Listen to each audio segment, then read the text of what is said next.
Daniel Brooks stared at the woman across the table and realized he'd made a terrible mistake. Not because Maya Collins wasn't kind or interesting, but because for the first time in 4 years, someone was looking at him like he mattered beyond being a paycheck or a father. And that terrified him more than anything his ex-wife had ever thrown at him. One blind date, one conversation, one moment that would unravel the carefully controlled life he'd built to survive. This is a story about what happens when you stop running from connection and start facing what broke you in the first place. If you're watching from anywhere in the world, drop your city in the comments below. I want to see how far this story travels. Hit that like button and stay with me until the end. You won't regret it. Daniel Brooks was not a man who did spontaneous things anymore. At 32, his life had become a series of deliberate, measurable choices. Wake up at 5:30, make breakfast, pack his daughter's lunch, drop her at school by 7:45, work construction until 4, pick her up, dinner, homework, bedtime routine, repeat. It wasn't exciting, it wasn't romantic, but it was stable. And stability was the only currency that mattered after everything had fallen apart. He stood in front of the bathroom mirror that Saturday morning, electric razor buzzing in his hand, and wondered again why he'd agreed to this. "You look like you're about to throw up," his daughter Lily said from the hallway. Daniel glanced at her reflection. She was 7 years old, gap-toothed, and had inherited his dark hair and her mother's sharp observations. She leaned against the doorframe in her pajamas, clutching the stuffed rabbit she'd had since she was 2. "I'm not throwing up. You have that face." "What face?" "The one you make when you don't want to do something, but you're going to do it anyway." Daniel turned off the razor. "When did you get so smart?" "I've always been smart. You just don't listen." He couldn't argue with that. Lily had been reading him like a picture book since she learned to talk. It was one of the things that scared him most about her, how much she noticed, how much she understood without him having to explain. She'd been 3 when the divorce happened, but even then she'd known something was wrong. "It's just coffee," Daniel said, more to himself than to her. "With a lady." "With a person, yes." Lily tilted her head. "Is she nice?" "I don't know yet." "Then why are you going?" That was the question, wasn't it? Daniel set the razor down and turned to face her fully. "Because sometimes grown-ups do things even when they're not sure why. And because Uncle Marco won't stop bugging me if I don't." Lily wrinkled her nose. "Uncle Marco's annoying. He means well." "That's what you always say about annoying people." Daniel couldn't help the small smile that tugged at his mouth. "Go get dressed. Grandma's picking you up in 20 minutes. Lily didn't move. "Are you going to marry her?" "Lily, I'm just asking." "It's 1 cup of coffee." That's how it starts in movies. Daniel crossed the hallway and crouched down to her level. "I'm not looking to marry anyone. I'm going because a friend asked me to, and because it's polite. That's it. Okay?" Lily studied his face for a long moment, then nodded. "Okay." "Okay." She turned to go, then paused. "But if she's nice, you should try to be nice back." "I'm always nice." Lily gave him a look that said she didn't believe that for a second, then disappeared into her room. Daniel stood there in the hallway, listening to the sound of drawers opening and closing, and felt the familiar weight settle back onto his shoulders. He wasn't good at this. He hadn't been good at it even when he was married. Sarah used to say he was emotionally unavailable, that talking to him was like talking to a wall. She wasn't entirely wrong, but after years of being told he wasn't enough, he'd learned to stop trying. It was easier that way, quieter. His phone buzzed on the bathroom counter. Marco. "You didn't bail, did you?" Daniel. "Not yet." Marco. "Don't be a coward. She's great. You'll like her." Daniel. "You said that about the last one." Marco. "The last one was great too. You just didn't give her a chance."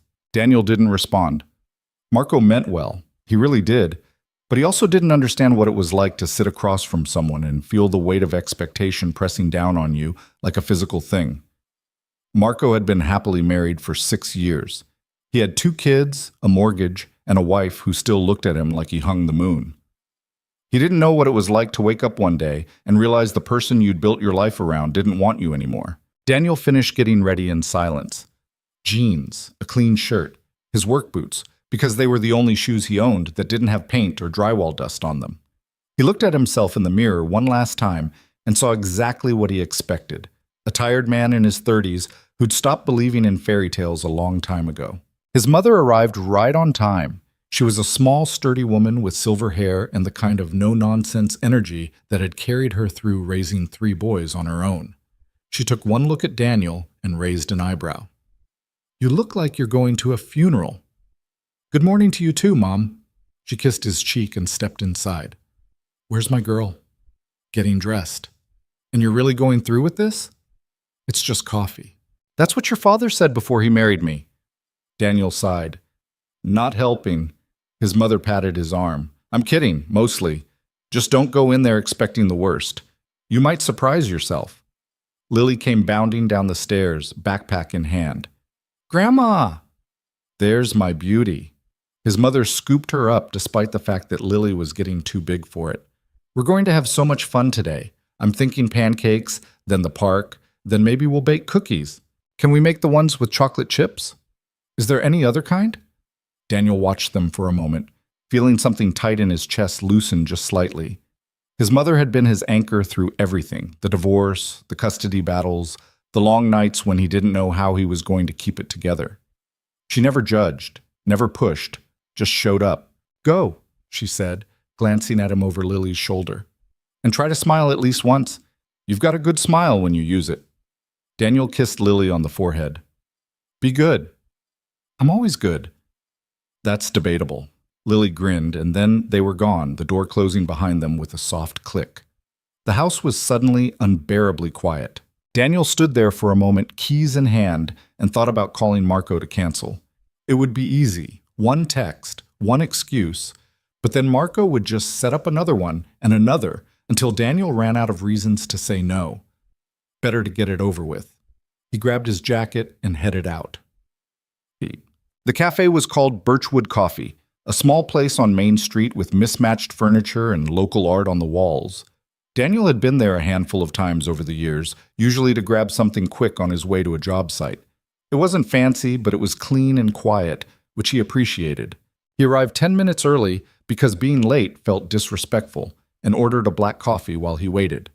The barista, a kid with a nose ring and a friendly smile, asked if he wanted anything else, and Daniel shook his head.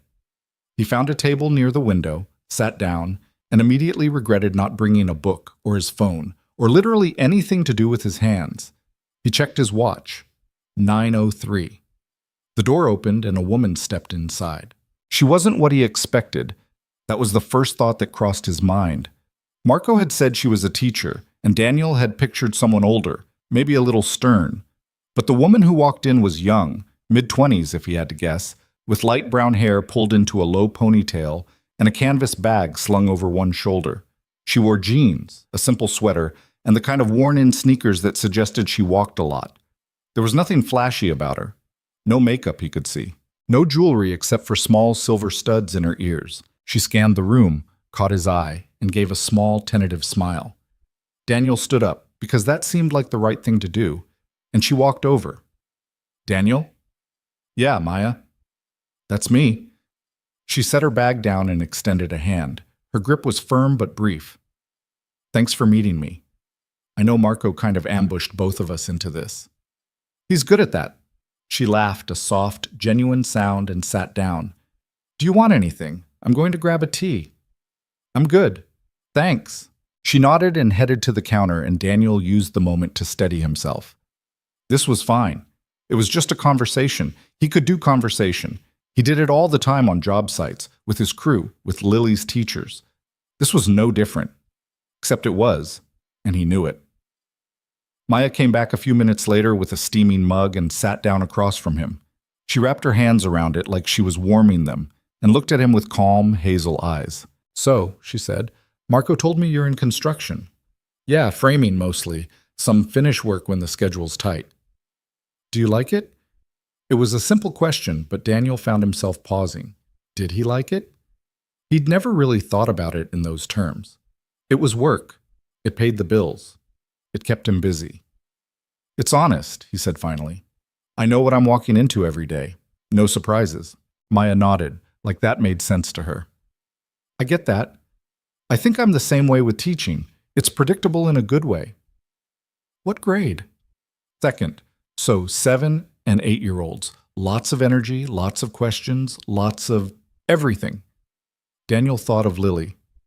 My daughter's in second grade. Oh yeah? Where? Pine Ridge Elementary. Maya's face lit up. That's where I teach. Daniel blinked.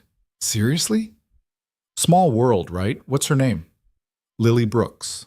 Maya's smile widened. I don't have her in my class, but I know Lily. She's in Mrs. Harmon's room. Sweet kid. Really smart. Something in Daniel's chest eased. He didn't know why, but hearing someone speak kindly about Lily felt like a small gift.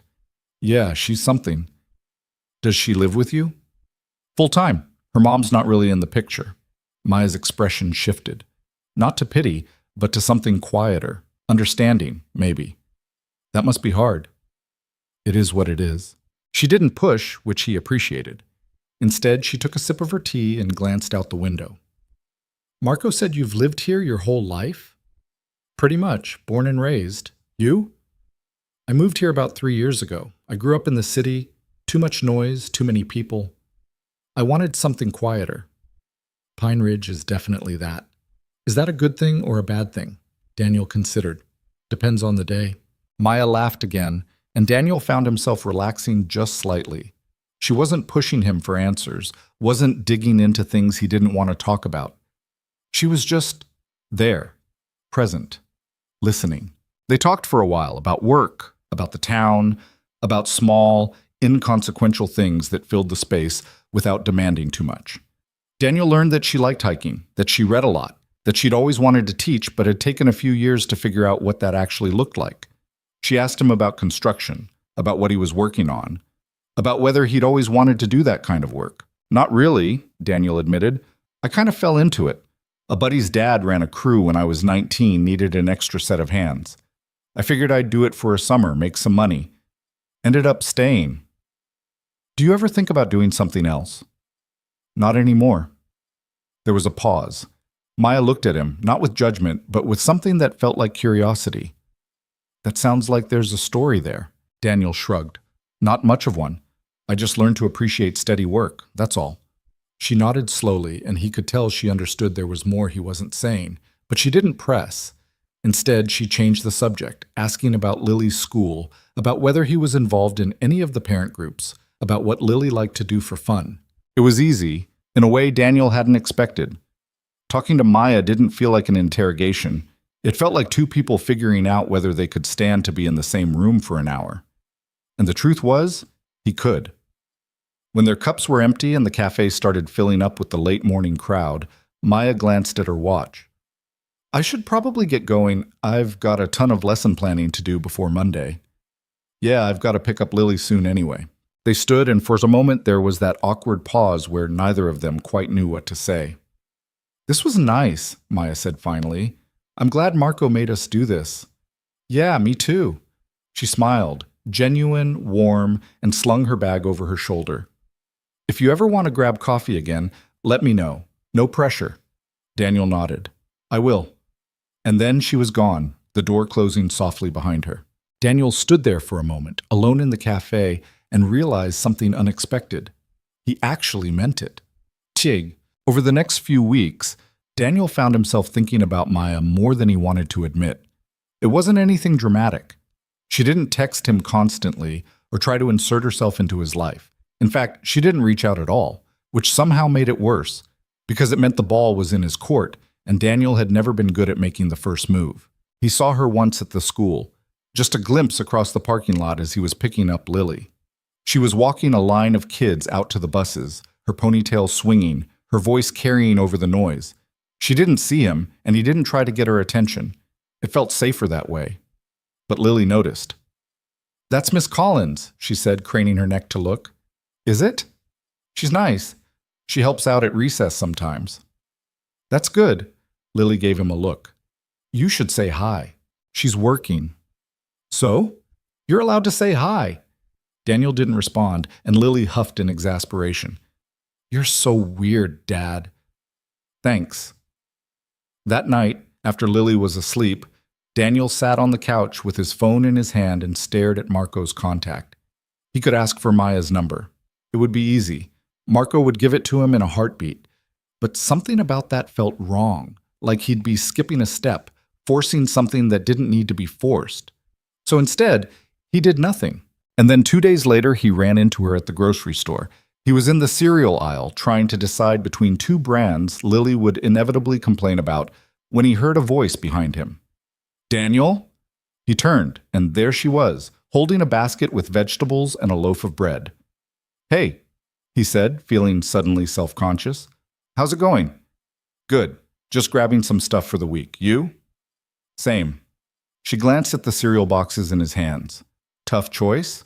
"You have no idea." Maya laughed, and something in Daniel's chest loosened. "If it helps, kids never care about the brand as long as it's got enough sugar." "That's what I keep telling myself." They stood there for a moment, and then Maya said, "I was going to text you, actually." "Yeah?" "Yeah, I was thinking, if you're not too busy, maybe we could do coffee again? Or something else, if you're sick of coffee." Daniel felt something shift. Not a big, dramatic thing, just a small, quiet realization that he didn't want to say no. "I'd like that," he said.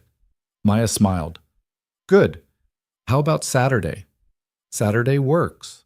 "Great, I'll text you." And then she was gone, disappearing down the aisle with her basket, and Daniel was left standing there holding 2 boxes of cereal and feeling like something had just changed. Saturday came faster than he expected. Daniel dropped Lily off at his mother's house again, ignoring her knowing smile, and drove to the address Maya had sent him. It wasn't the cafe this time. It was a trailhead just outside of town, a place Daniel had driven past 100 times but never stopped at. Maya was already there, leaning against her car, wearing hiking boots and a jacket. She waved when she saw him. "You're early," she said. "So are you. I'm always early. It's a teacher thing." They started walking, following the trail as it wound through the trees. The air was cool, the leaves just starting to turn, and the only sounds were their footsteps and the occasional bird call. "I like this better than coffee," Maya said after a while. "Yeah?" "Yeah. I feel like I can think out here." Daniel nodded. He understood that. The woods had always felt easier to him than crowded spaces. There was no expectation out here, no pressure to fill the silence. They walked for a while without talking, and then Maya said, "Can I ask you something?" "Sure." "You don't have to answer if you don't want to, but Marco mentioned you'd been through a rough divorce. Is that something you're comfortable talking about?" Daniel felt his shoulders tense, but he didn't shut down. Not entirely. "What did he say?" "Not much. Just that it was hard, and that you've been doing the single dad thing for a while." Daniel was quiet for a long moment. Then he said, "It was bad. Not in a dramatic way, just slow. She wanted things I couldn't give her. I wanted things she didn't care about. We spent 4 years trying to make it work, and when it didn't, she left. Signed over custody without a fight. Haven't heard from her since." Maya didn't respond right away. When she did, her voice was soft. "That must have hurt." "It did. For a long time." "And now?" Daniel thought about it. "Now I just try to focus on Lily. Everything else feels like noise." Maya nodded. They walked in silence for a bit, and then she said, "I get that. Not the exact same situation, but I get the instinct to shut everything else out." "What happened to you?" She hesitated, then said, "I was with someone for 3 years. We were engaged, and then I found out he'd been cheating on me for most of it. Didn't just leave. He gaslit me into thinking I was the problem. Took me a long time to untangle that." Daniel looked at her, and for the first time he saw past the calm exterior. There was weight there. Scars. She wasn't just kind, she was someone who'd survived something and come out the other side. "I'm sorry," he said. "Me too." They kept walking, and something between them shifted. It wasn't forced, it wasn't loud, but it was there, a quiet understanding that they were both carrying things, and neither of them was asking the other to fix it. By the time they looped back to the parking lot, the sun was higher, and Daniel realized he'd been out there for over 2 hours without checking his phone once. "Same time next week?" Maya asked. Daniel didn't hesitate. "Yeah, I'd like that." She smiled, and as he drove away, he thought about how strange it felt, wanting something again. The weeks that followed settled into a rhythm Daniel hadn't expected. Saturday hikes became a fixture. Sometimes they talked, sometimes they didn't. Maya never pushed him for more than he was willing to give, and Daniel found himself opening up in small ways, about Lily, about work, about the weight he'd been carrying for years. He learned things about her, too, that she was close with her younger sister, that she volunteered at a literacy program on Thursdays, that she liked terrible reality TV and didn't apologize for it, that she was funny in a dry, understated way that caught him off guard. Lily noticed the change in him, too. "You're smiling more," she said one night at dinner. "Am I?" "Yeah, it's weird." Daniel laughed. "Thanks." "I didn't say it was bad, just weird." He didn't tell her about Maya. Not yet.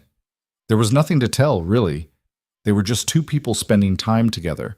But a part of him knew it was becoming something else, something that scared him and pulled him forward at the same time. And then, one Saturday, Maya asked if he wanted to grab dinner instead of hiking. "Like a date?" Daniel said before he could stop himself. Maya grinned. "If you want it to be." Daniel felt his face heat. I'm kidding, kind of. But yeah, I think we've moved past the casual coffee stage, don't you?" He thought about it, then nodded. "Yeah, dinner sounds good." They went to a small Italian place on the edge of town, the kind with checkered tablecloths and candles in wine bottles. It was cheesy, but it worked. They ate pasta and talked about everything and nothing, and for the first time in years, Daniel felt like he wasn't just surviving. He was living. And when Maya reached across the table and took his hand, he didn't pull away. "I like this," she said quietly. "Me too." She smiled. "Good.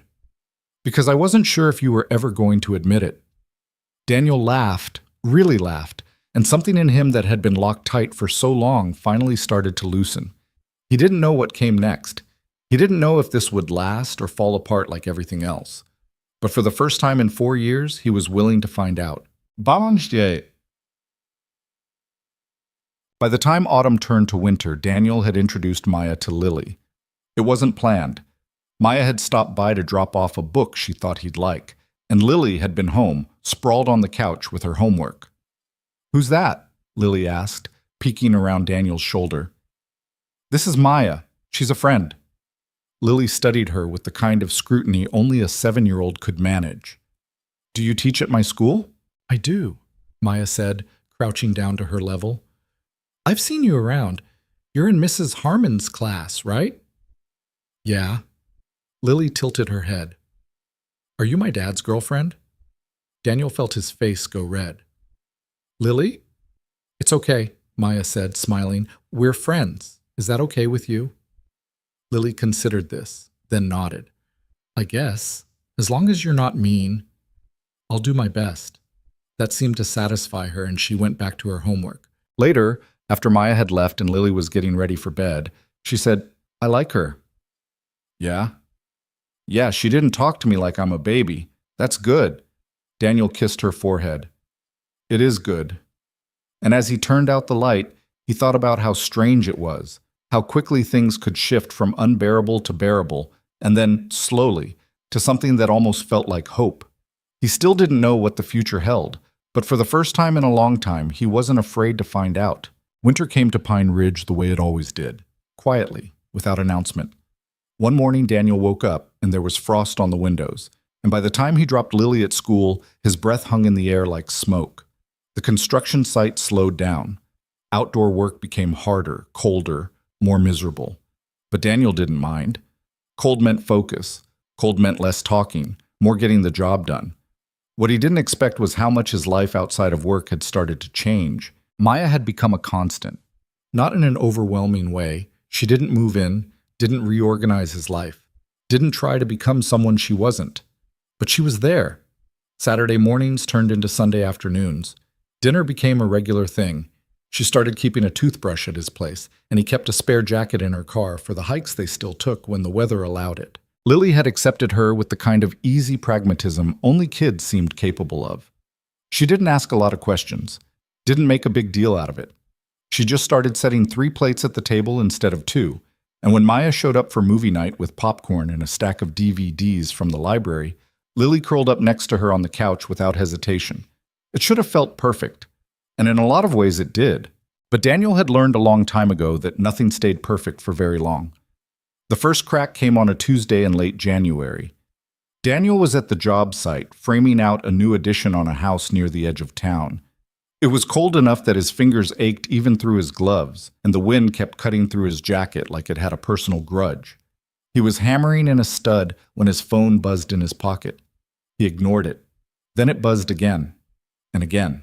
Marco, standing a few feet away, glanced over. "You gonna get that?" Daniel pulled off one glove and checked the screen. 3 missed calls, all from a number he didn't recognize. "Probably spam," he muttered.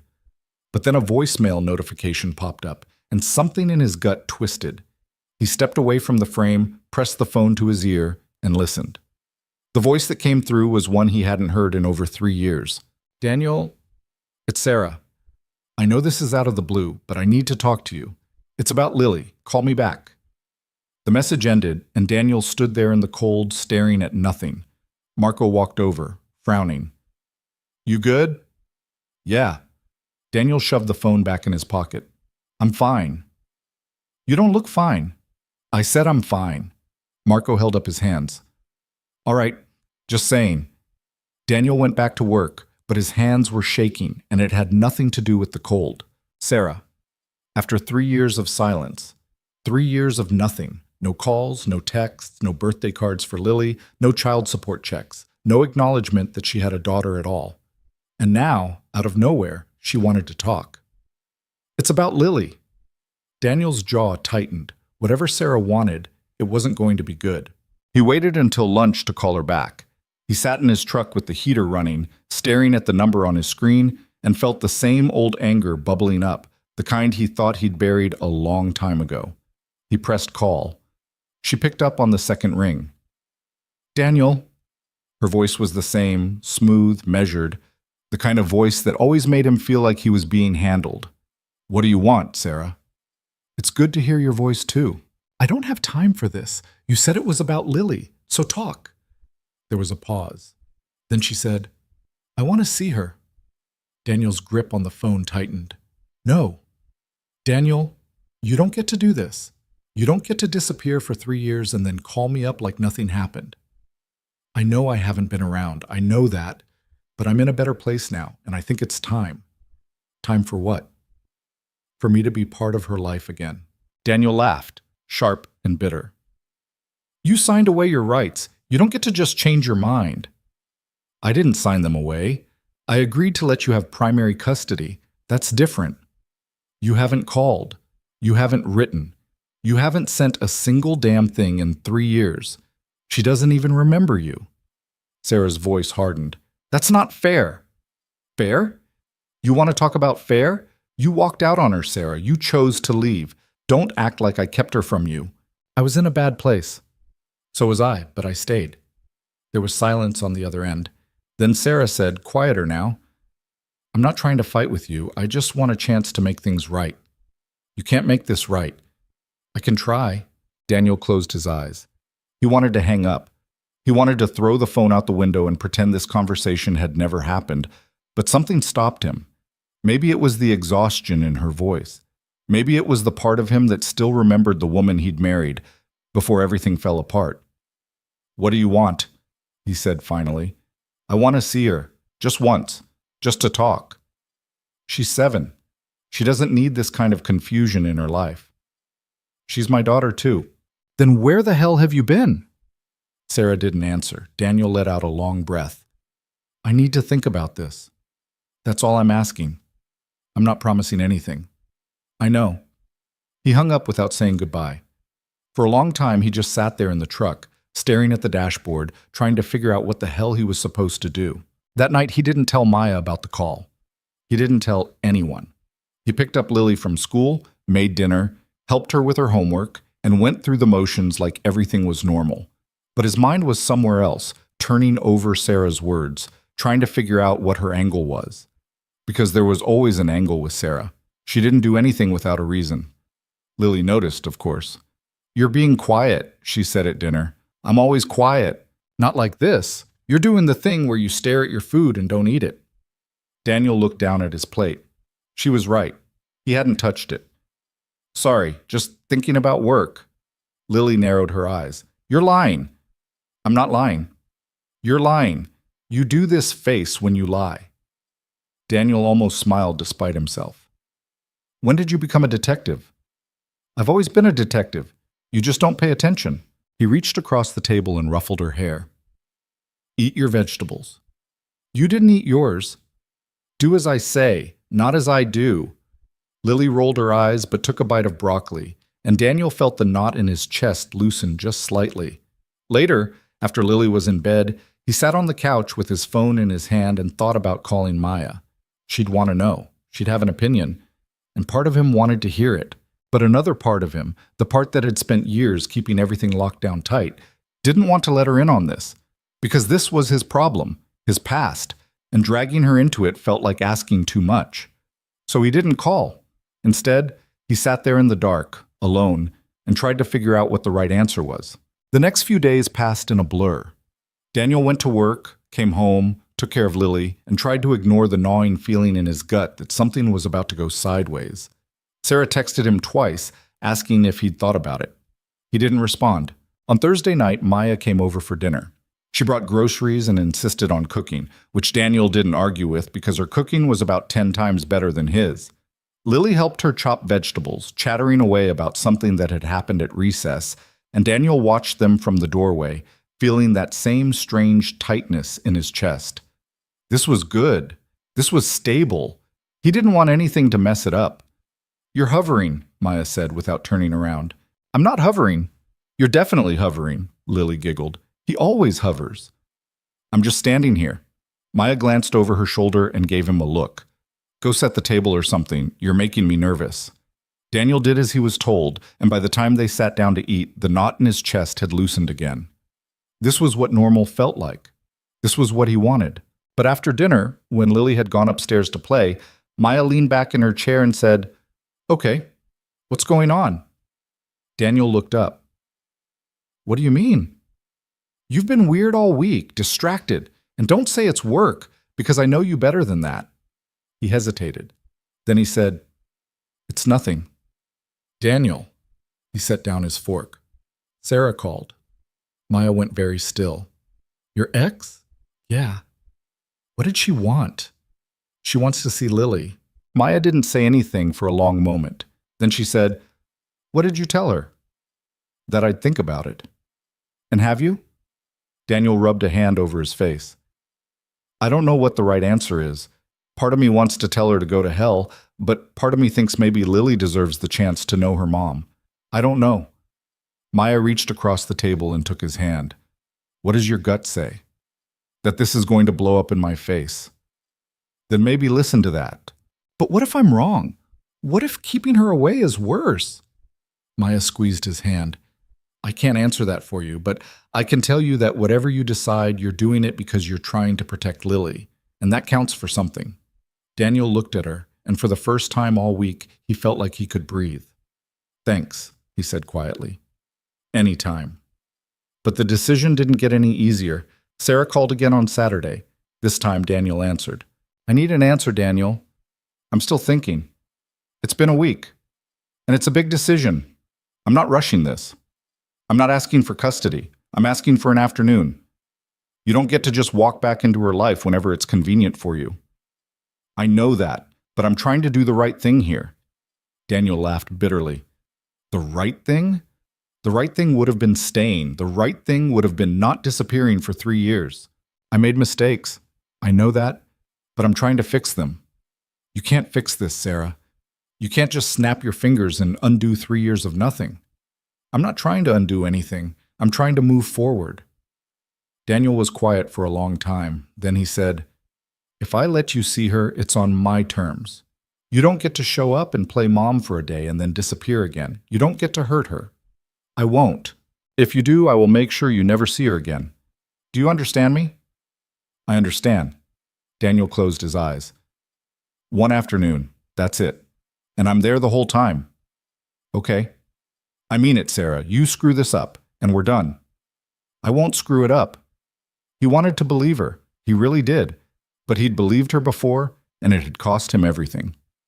I'll text you a time and place, he said, and hung up before she could say anything else. That night, he told Lily. She was sitting on the couch, coloring in a book Maya had given her, when Daniel sat down next to her. Can I talk to you about something? Lily looked up. Are you and Maya breaking up? What? No, why would you think that? Because that's what happens when people say we need to talk. Daniel almost laughed. We're not breaking up. This is about something else. Lily set down her crayon. Okay. Daniel took a breath. Do you remember your mom? Lily's face went blank. Not really. She called me. She wants to see you. Lily didn't say anything for a long moment. Then she said, Why? I don't know. She says she wants to be part of your life again. Does she want to take me away? No, nothing like that. She just wants to talk, to spend some time with you. Lily looked down at her coloring book. Do I have to? No. If you don't want to, you don't have to. This is your choice. She was quiet. Then she said, Will you be there? The whole time. And Maya? Daniel hesitated. I don't know if that's a good idea. I want Maya there. Lily, if I have to see her, I want Maya there. Please. Daniel looked at his daughter and saw the same fear he'd been carrying all week, and he realized that this wasn't just about him and Sarah.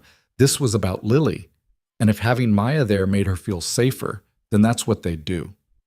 Okay, he said. I'll ask her. Lily nodded and went back to coloring, but Daniel could see her hands shaking. He texted Maya that night. Daniel, Sarah wants to see Lily. I said yes. Lily wants you there. Is that okay? Maya's response came a few minutes later. Maya, of course. Whatever you need. Daniel, I don't know if this is a good idea.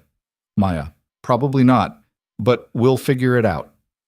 Daniel stared at the screen for a long time, then he typed, Daniel, thank you. Maya, always. The meeting was set for the following Sunday at a park halfway between Pine Ridge and the city where Sarah was living. Neutral ground, public, safe. Daniel barely slept the night before. He woke up early, made breakfast, and tried to act like everything was normal.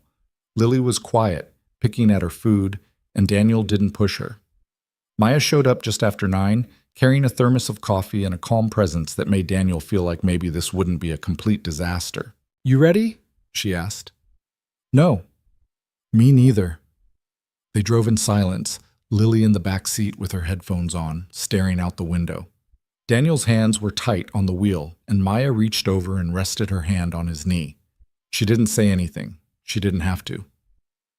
When they pulled into the park, Sarah was already there. She was standing near a bench, hands shoved in her coat pockets, looking nervous. Daniel's first thought was that she looked older, tired, like the years hadn't been kind to her either. He parked the truck and looked back at Lily. You okay? Lily nodded, but she didn't move. We don't have to do this, Daniel said. I know. Okay. They got out of the truck, and Sarah turned, her eyes landing on Lily. For a moment, her expression cracked, something raw and unguarded, and then she pulled it back together. Hi, Lily, she said softly. Lily didn't respond. She moved closer to Daniel, her hand finding his. Sarah's gaze shifted to Maya, and her expression tightened. Who's this? This is Maya, Daniel said evenly. She's part of Lily's life. Sarah's jaw clenched, but she didn't argue. Can I talk to Lily alone? No. Daniel, I said no. You want to talk to her? You do it with us here. Sarah looked like she wanted to fight him on it, but something in his expression must have told her not to push. She nodded and sat down on the bench. Daniel and Maya stayed standing, Lily between them. I know you don't remember me, Sarah started, her voice shaking slightly. And I know I haven't been around. I'm sorry for that. I really am. Lily said nothing. I want to try to be a part of your life again, if you'll let me. Lily looked up at Daniel. He gave her a small nod, letting her know it was okay to speak. Why did you leave? Lily asked, her voice quiet but steady. Sarah flinched. Because I wasn't ready to be a mom. I thought leaving would be better for you. It wasn't. The words hung in the air, simple and devastating. Sarah's eyes filled with tears. I know, and I'm sorry. Lily stared at her for a long moment, Then she said, I don't know you. I know, but I'd like to change that. Lily looked up at Daniel again. Can we go home now? Daniel's chest ached. Yeah, kiddo, we can go. He started to turn, but Sarah stood up. Wait, please. She doesn't want to be here, Sarah. Just give me 5 more minutes, please. Daniel looked at Lily. She nodded, barely, and he stayed. Sarah crouched down to Lily's level. I know I messed up. I know I can't fix it overnight, but I want to try. I want to know you, and I want you to know me. If you'll give me a chance. Lily was quiet. Then she said, You hurt my dad. Sarah's face crumpled. I know. And you hurt me. I know. I don't know if I can forgive you. That's okay, Sarah said, her voice breaking. You don't have to, but I'll keep trying, if you'll let me. Lily didn't answer. She just turned and walked back to the truck. Daniel looked at Sarah. Don't call again unless Lily wants you to. Daniel, I mean it. This is her choice now, not yours, not mine, hers. He turned and followed his daughter, Maya, close behind him, and left Sarah standing there alone. In the truck, Lily was silent. Daniel didn't know what to say, so he didn't say anything. He just drove. Maya reached back and squeezed Lily's hand, and Lily held on tight. When they got home, Lily went straight to her room. Daniel stood in the kitchen, feeling like he'd just survived something he didn't fully understand. Maya came up behind him and wrapped her arms around his waist. She's strong, Maya said quietly. She shouldn't have to be. I know, but she is, and so are you. Daniel turned and pulled her close, and for a long time they just stood there, holding on. The week after the meeting in the park felt like walking through fog. Daniel went through the motions, work, dinner, bedtime, but his mind kept circling back to the look on Lily's face when she'd said those words. You hurt my dad, and you hurt me. She hadn't cried, hadn't raised her voice. She'd just stated it like a fact, and somehow that made it worse. Lily didn't bring it up again. She went to school, came home, did her homework, played with her toys. But Daniel noticed the way she stayed closer to him than usual, the way she asked Maya to stay for dinner more often, the way she checked, without saying it outright, that the people around her weren't going anywhere. Maya noticed too. She's testing us, Maya said one night after Lily had gone to bed. They were sitting on the couch, the TV on, but neither of them watching it. What do you mean? She's making sure we're solid, that we're not going to disappear like Sarah did. Daniel looked down at his hands. I'm not going anywhere. I know that, but she's 7. She doesn't know how to process abandonment. So she's watching, waiting to see if we'll prove her wrong. And what if we can't? Maya shifted closer, resting her head on his shoulder. Then we keep showing up anyway. That's all we can do. Daniel wrapped an arm around her and pulled her in. He didn't say anything else. He didn't need to. But 2 days later, Sarah called again. Daniel was at work when his phone buzzed. He almost didn't answer, but something made him pick up. I told you not to call unless Lily wanted to talk, he said without preamble. I know, but I need to explain something. There's nothing to explain. Daniel, please, just listen. He sighed and stepped away from the noise of the job site, the sound of saws and hammers fading into the background. You've got 2 minutes. Sarah took a breath. I know I handled that badly. I know I hurt her, but I need you to understand that I'm not trying to disrupt her life. I'm trying to be part of it. You had 3 years to be part of it. You chose not to. I was scared. I didn't know how to be a mother. I still don't. But I'm trying. Trying isn't good enough, Sarah. Lily deserves more than someone who's just trying. I know that. Her voice cracked. But I don't know what else to do. I can't undo the past. I can't take back the time I missed. All I can do is try to move forward. Daniel closed his eyes. You want to move forward? Then stop making this about you. Stop calling me. Stop pushing. Let her come to you when she's ready, if she's ever ready. And if she's not, then that's the consequence of your choices. There was a long silence. Then Sarah said quietly, I miss her. You don't get to miss her. You gave up that right. I never stopped being her mother. Yes, you did, the day you walked out and didn't look back. Sarah didn't respond, and Daniel hung up. He stood there for a moment, staring at the half-finished frame in front of him, and felt the old anger rising up again. He thought he was past this, thought he'd buried it deep enough that it couldn't touch him anymore. But Sarah had a way of dragging it all back to the surface. Marco wandered over, tool belt slung low on his hips. "You good, man?" "Yeah." "You don't look good." Daniel picked up his hammer. "I'm fine." Marco didn't push, but Daniel could feel him watching, the way he'd been watching for weeks now. Marco had known him long enough to know when something was off, and Daniel appreciated that he didn't pry. Some things didn't need to be said out loud. That night, Daniel came home to find Maya already there. She was in the kitchen with Lily, helping her make cookies. Flour dusted the counter, and the smell of vanilla filled the air. It should have been comforting. Instead, it made Daniel's chest tighten. "Dad!" Lily looked up, grinning. "We're making chocolate chip cookies. You want one?" "They're not done yet," Maya said, smiling. "But we'll save you some." Daniel forced a smile. "Sounds good." He dropped his keys on the counter and headed upstairs to shower, needing a moment to pull himself together. The hot water helped, but not enough. By the time he came back down, Lily and Maya were sitting at the table, eating warm cookies and talking about some book Lily was reading for school. He sat down with them, accepted a cookie, and tried to focus on the conversation, but his mind kept drifting back to Sarah's voice. "I miss her." Later, after Lily had gone to bed, Maya stayed behind to help clean up. They worked in silence for a while, washing dishes and wiping down counters, and then Maya said, "She called again, didn't she?" Daniel didn't look up. "Yeah." "What did she want?" "To explain, to make excuses, I don't know." Maya dried a plate and set it on the rack. "What did you say?" "That she needs to back off, that this is Lily's choice, not hers." "Good." Daniel glanced at her. "You think I'm doing the right thing?" "I think you're doing the only thing you can do. You're protecting Lily. That's what matters." "What if I'm wrong? What if keeping Sarah away is worse in the long run?" Maya set down the towel and turned to face him. "You're not keeping her away. You're giving Lily space to decide for herself. That's not the same thing." "It feels the same." "It's not." She reached out and took his hand. "You're a good dad, Daniel. Stop second-guessing yourself." He wanted to believe her, but the doubt was still there, gnawing at the edges of everything he thought he knew. The following week, things started to unravel in ways Daniel didn't see coming. It started small. Sarah began texting him daily. Not long messages, just short ones. "Thinking of you both. Hope Lily's doing well. Let me know if she wants to talk."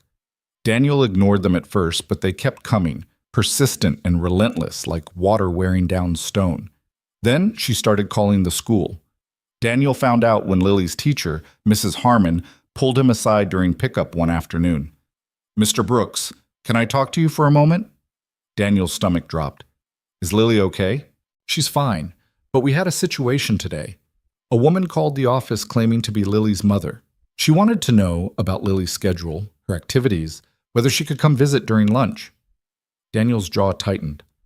"What did you tell her?" "We told her we couldn't release that information without your authorization. But she was insistent. She said she had a right to know." "She doesn't." Mrs. Harmon nodded. "I figured as much. I wanted to give you a heads up in case she tries again." "Thank you." "Of course. And Mr. Brooks, if you need us to put a note in Lily's file about who's authorized to pick her up or visit, we can do that." "I'd appreciate that." He walked out of the school with Lily's hand in his, trying to keep his expression neutral. But inside, he was furious. Sarah didn't get to do this. She didn't get to show up and start poking around in Lily's life without permission. When they got home, he called her. She picked up on the first ring. "Daniel, what the hell are you doing?" "What are you talking about?" "You called Lily's school. You don't get to do that." "I just wanted to know how she was doing." "That's not your call to make. You want to know how she's doing? You ask me. You don't go behind my back." "I'm her mother." "No, you're not. Not anymore. You gave that up when you left." "I'm still her legal parent." Daniel's grip on the phone tightened. "If you pull something like this again, I will file for a restraining order. Do you understand me?" "You wouldn't." "Try me." There was silence. Then Sarah said, her voice shaking, "I'm not trying to hurt anyone. I just want to be part of her life." "Then stop acting like you're entitled to it. You're not." He hung up before she could respond. That night, He told Maya everything. They sat on the porch, the cold air biting at their skin, and he laid it all out, the texts, the calls to the school, the way Sarah kept pushing and pushing like she thought she could force her way back in. I don't know what to do, Daniel admitted. Part of me wants to cut her off completely.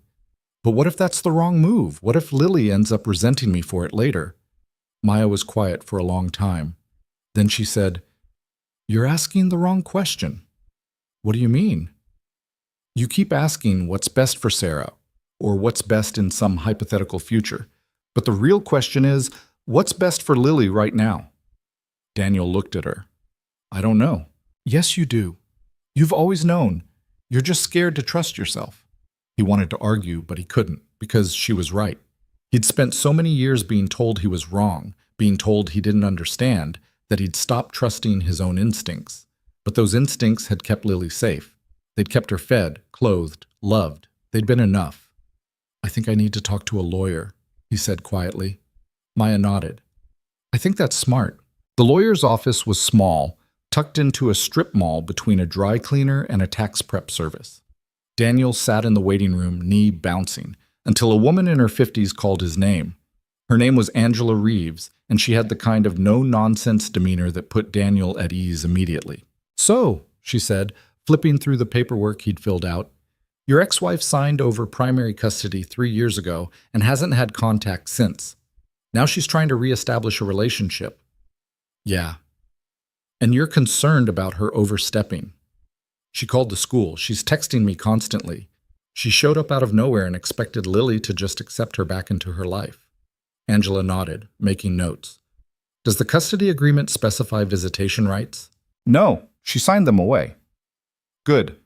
That gives us leverage. If she wants visitation now, she'll need to petition the court. And given her 3-year absence, a judge is unlikely to grant anything substantial without a gradual reintegration plan." "What does that mean?"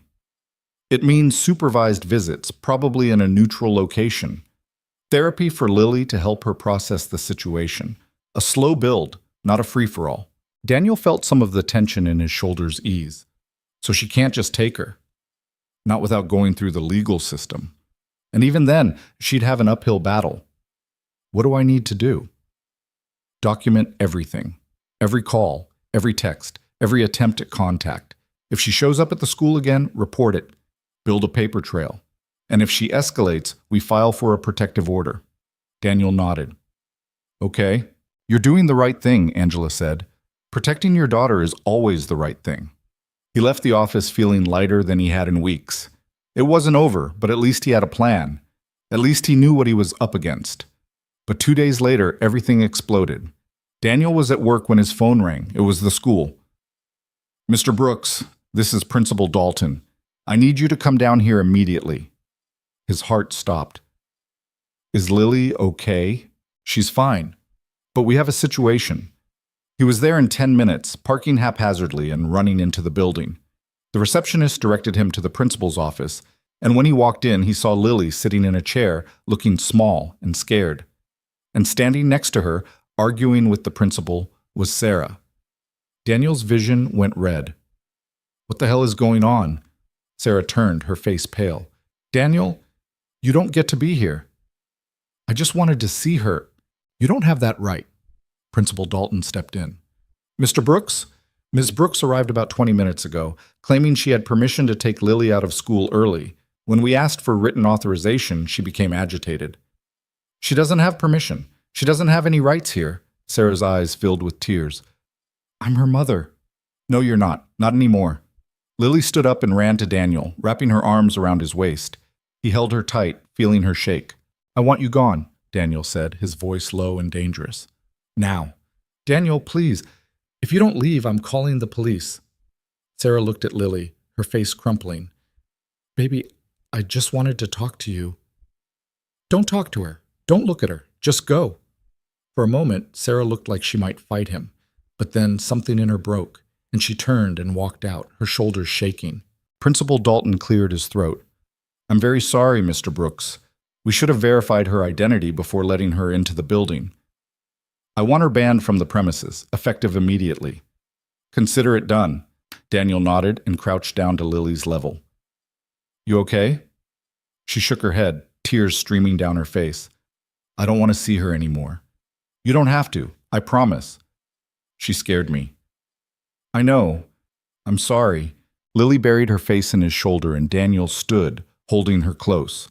He thanked the principal and walked out of the building, carrying his daughter to the truck. On the drive home, Lily didn't say a word. Daniel didn't push. He just let her sit, processing, while he tried to keep his hands from shaking on the wheel. When they got home, Maya was already there. Daniel had texted her from the school, and she'd left work early. She met them at the door, her face tight with worry. Is she okay? She's scared. Maya crouched down. Hey, Lily, you want to come inside? I brought your favorite ice cream. Lily nodded, and Maya took her hand, leading her into the house. Daniel stood on the porch for a moment, trying to pull himself together. Then he pulled out his phone and called Angela Reeves. We need to file that protective order, he said when she picked up. Today. What happened? He told her everything, his voice shaking with barely controlled rage. By the time he finished, Angela was already typing. I'll have the paperwork ready by end of day. We'll file first thing tomorrow morning. Thank you. Daniel, you did good. You protected your daughter. That's what matters. He hung up and went inside. Maya had Lily on the couch, wrapped in a blanket, a bowl of ice cream in her hands. She was talking softly, telling some story about a kid in her class, and Lily was listening, her breathing slowly evening out. Daniel sat down next to them, and Lily immediately leaned into him. I'm sorry, Dad. You have nothing to be sorry for.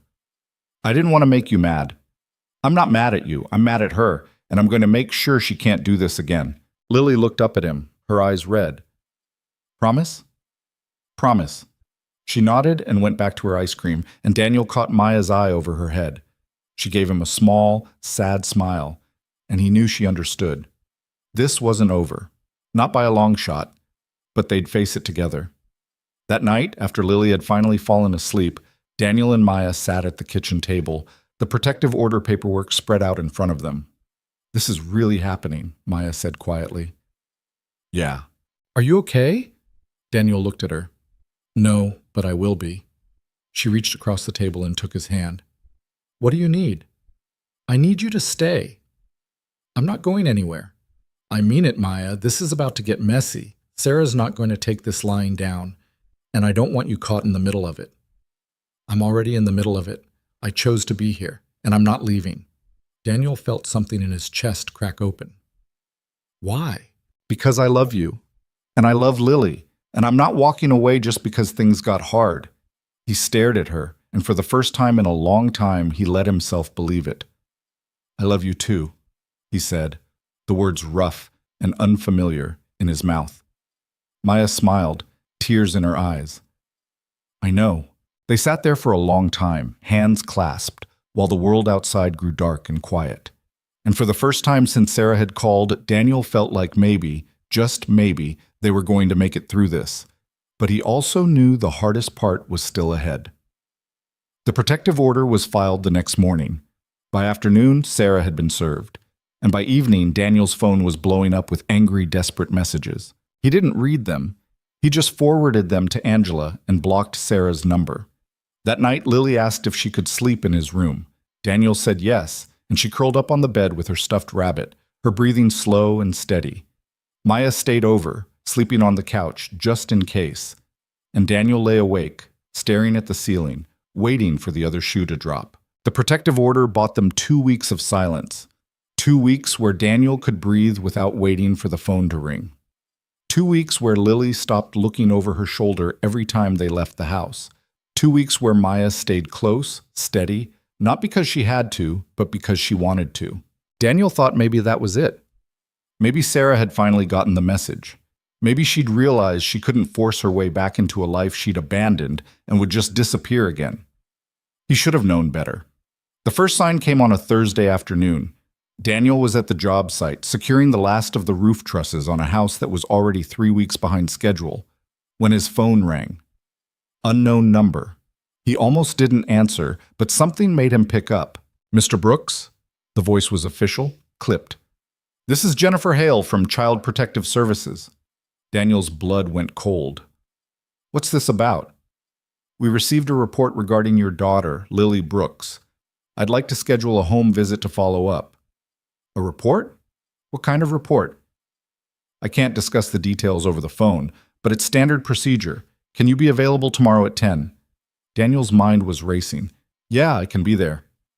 Good. We'll see you then. She hung up, and Daniel stood there on the roof, the wind cutting through his jacket, trying to process what had just happened. Someone had called CPS. Someone had reported him, and he knew exactly who. He called Angela Reeves from the truck during lunch break, his voice tight with barely controlled rage. She filed a complaint, Angela said after Daniel explained. It's a common tactic in custody disputes. Make the other parent look unfit. I'm not unfit. I know that, and CPS will figure that out too. But you need to be prepared. They're going to inspect your home, interview Lily, ask a lot of questions. Stay calm, be cooperative, and document everything. What did she say in the report? I don't know yet. They won't tell you until the visit. But Daniel, listen to me. This is her playing dirty. Don't let it shake you. You've done everything right. Daniel closed his eyes. What if they don't see it that way? They will. Trust me. He wanted to believe her. But the knot in his stomach wouldn't loosen. That night, he told Maya. They were sitting at the kitchen table after Lily had gone to bed, and Daniel laid it out in flat, emotionless sentences because if he let himself feel anything, he'd lose it completely. Maya's face went pale. She called CPS on you? Yeah. That's insane. You're the best father I've ever seen. Doesn't matter. She's making it look like I'm not. What did she say? I don't know yet. The caseworker's coming tomorrow. Maya reached across the table and gripped his hand. We'll get through this. What if they take her? They won't. You don't know that. Yes, I do, because anyone who spends 5 minutes in this house will see that Lily is loved and safe and cared for. Sarah can make up whatever she wants, but the truth is right here. Daniel wanted to believe her, but he'd learned a long time ago that the truth didn't always matter. Sometimes people saw what they wanted to see. I need to clean, he said, standing up abruptly. The house needs to be spotless. They're going to look at everything. Daniel, the house is fine. No, it's not. There's dishes in the sink, Lily's toys are all over the living room, the bathroom needs scrubbing. Maya stood and put her hands on his shoulders. Stop, breathe. I can't. Yes, you can. You're spiraling, and I need you to stop and listen to me. Daniel looked at her, and the steadiness in her eyes made something in him crack. This is not your fault, Maya said firmly. Sarah is the one who walked away. Sarah is the one who's trying to manipulate the system. You have done nothing wrong. Do you hear me? I hear you. Then believe me. He nodded, but the fear was still there, coiled tight in his chest. They cleaned anyway. Not because the house was dirty, but because Daniel needed something to do with his hands. Maya didn't argue. She just helped, moving quietly through the rooms, straightening pillows and wiping down surfaces, while Daniel scrubbed the kitchen floor like he could erase the past 3 years if he just worked hard enough. By the time they finished, it was past midnight. Maya made him sit down and drink a glass of water, and then she pulled him into a hug that he didn't realize he needed until he was holding on like she was the only thing keeping him upright. We'll get through this, she said again, and this time, Daniel let himself believe it. The caseworker arrived at exactly 10 o'clock the next morning. Jennifer Hale was a woman in her 40s with a tired face and a clipboard. She introduced herself politely, shook Daniel's hand, and asked if she could come in. Of course, Daniel said, stepping aside. She walked through the house slowly, taking notes. Daniel followed at a distance, his jaw tight, watching as she opened the refrigerator, checked the smoke detectors, looked into Lily's room. Everything seems in order, she said finally. Can I speak with Lily? She's at school. I can pick her up if you need. No, that's fine. I'll stop by the school this afternoon. She flipped through her notes. Mr. Brooks, I need to ask you some questions about the report we received. Okay. The complainant alleged that you've been emotionally unavailable to your daughter, that she's often left in the care of others, and that you've been in a volatile relationship that's created an unstable environment. Daniel felt his hands clench into fists. That's not true. Any of it. Can you walk me through a typical day? He did. He told her about waking up early, making breakfast, dropping Lily at school, working a full day, picking her up, helping with homework, making dinner, bedtime routine. He told her about his mother, who helped when he needed it. He told her about Maya, who had become part of their lives in the last few months. And the relationship with Maya, is that stable? Yes. The report suggested there's been conflict. There's been no conflict. We're together. We're happy. Jennifer made a note. And Lily's biological mother, when was the last time she had contact? A few weeks ago. I filed a protective order because she showed up at the school without permission and scared Lily. I see. And prior to that? She hadn't contacted us in 3 years. Jennifer's eyebrows lifted slightly, but her expression remained neutral. I'll need to speak with Lily and verify a few things. But from what I'm seeing here, Mr. Brooks, I don't have any immediate concerns. Daniel felt some of the tension ease from his shoulders. So we're okay? I'll file my report after I speak with Lily. But yes, I think you're okay. She left, and Daniel stood in the living room staring at the door, trying to process what had just happened. His phone rang. Angela, how did it go? She said everything looks fine. She's going to talk to Lily this afternoon. Good. That's good. Sarah's complaint is going to fall apart as soon as CPS does their due diligence. What happens after that? We document it. We add it to the case file. And if Sarah tries anything else, we use it to show a pattern of harassment. Daniel ran a hand through his hair. I'm tired, Angela. I'm so damn tired of this. I know, but you're almost through it. Just hold on a little longer.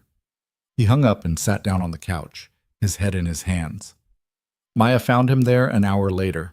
She'd taken a half day at work, claiming a personal emergency, and when she walked in and saw him sitting there, she didn't say anything. She just sat down next to him and put her hand on his back. She's not going to win, Maya said quietly. She's already won. Look at what she's doing to us. No, she's making noise, that's all. But noise doesn't change the truth. Daniel looked at her. What if the truth isn't enough? It will be. It has to be. They sat there in silence, and then Maya said, I called in sick next week. I'm taking a few days off. You don't have to do that. I know, but I want to. I want to be here. For you and for Lily. Daniel felt something in his chest tighten. I don't deserve you. Stop saying that. You deserve someone who shows up. That's all I'm doing. It's more than that. Maya smiled, sad and small. I know. That afternoon, Jennifer Hale interviewed Lily at school. Daniel wasn't allowed to be there, which made him feel like he was going to crawl out of his skin. He sat in the truck in the parking lot, waiting, watching the clock tick forward with agonizing slowness. When Lily came out, she looked tired but okay. Daniel got out of the truck and met her halfway. How'd it go? Fine, she asked me a bunch of questions. Like what? Like if I feel safe at home, if you take care of me, if I like Maya. Lily shrugged. I told her the truth. Which is? Lily looked up at him with those sharp, knowing eyes. That you're the best dad ever, and that lady doesn't know what she's talking about. Daniel felt his throat tighten. He crouched down and pulled her into a hug. I love you, kid. I know. Can we get ice cream? He laughed, rough and surprised. Yeah, we can get ice cream. They went to the small shop on Main Street, the one that had been there since Daniel was a kid. Lily got cookie dough in a waffle cone, and Daniel got black coffee because he couldn't stomach anything sweet.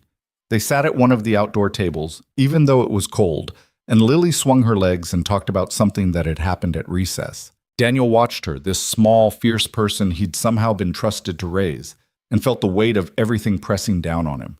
He'd tried so hard to give her stability, to give her a life that was safe and predictable and free from the chaos that had defined his marriage. And now Sarah was trying to rip it all apart. But Lily didn't look scared. She looked happy. And that had to count for something. Dad? Yeah? Are you okay? Daniel blinked. I'm fine. Why?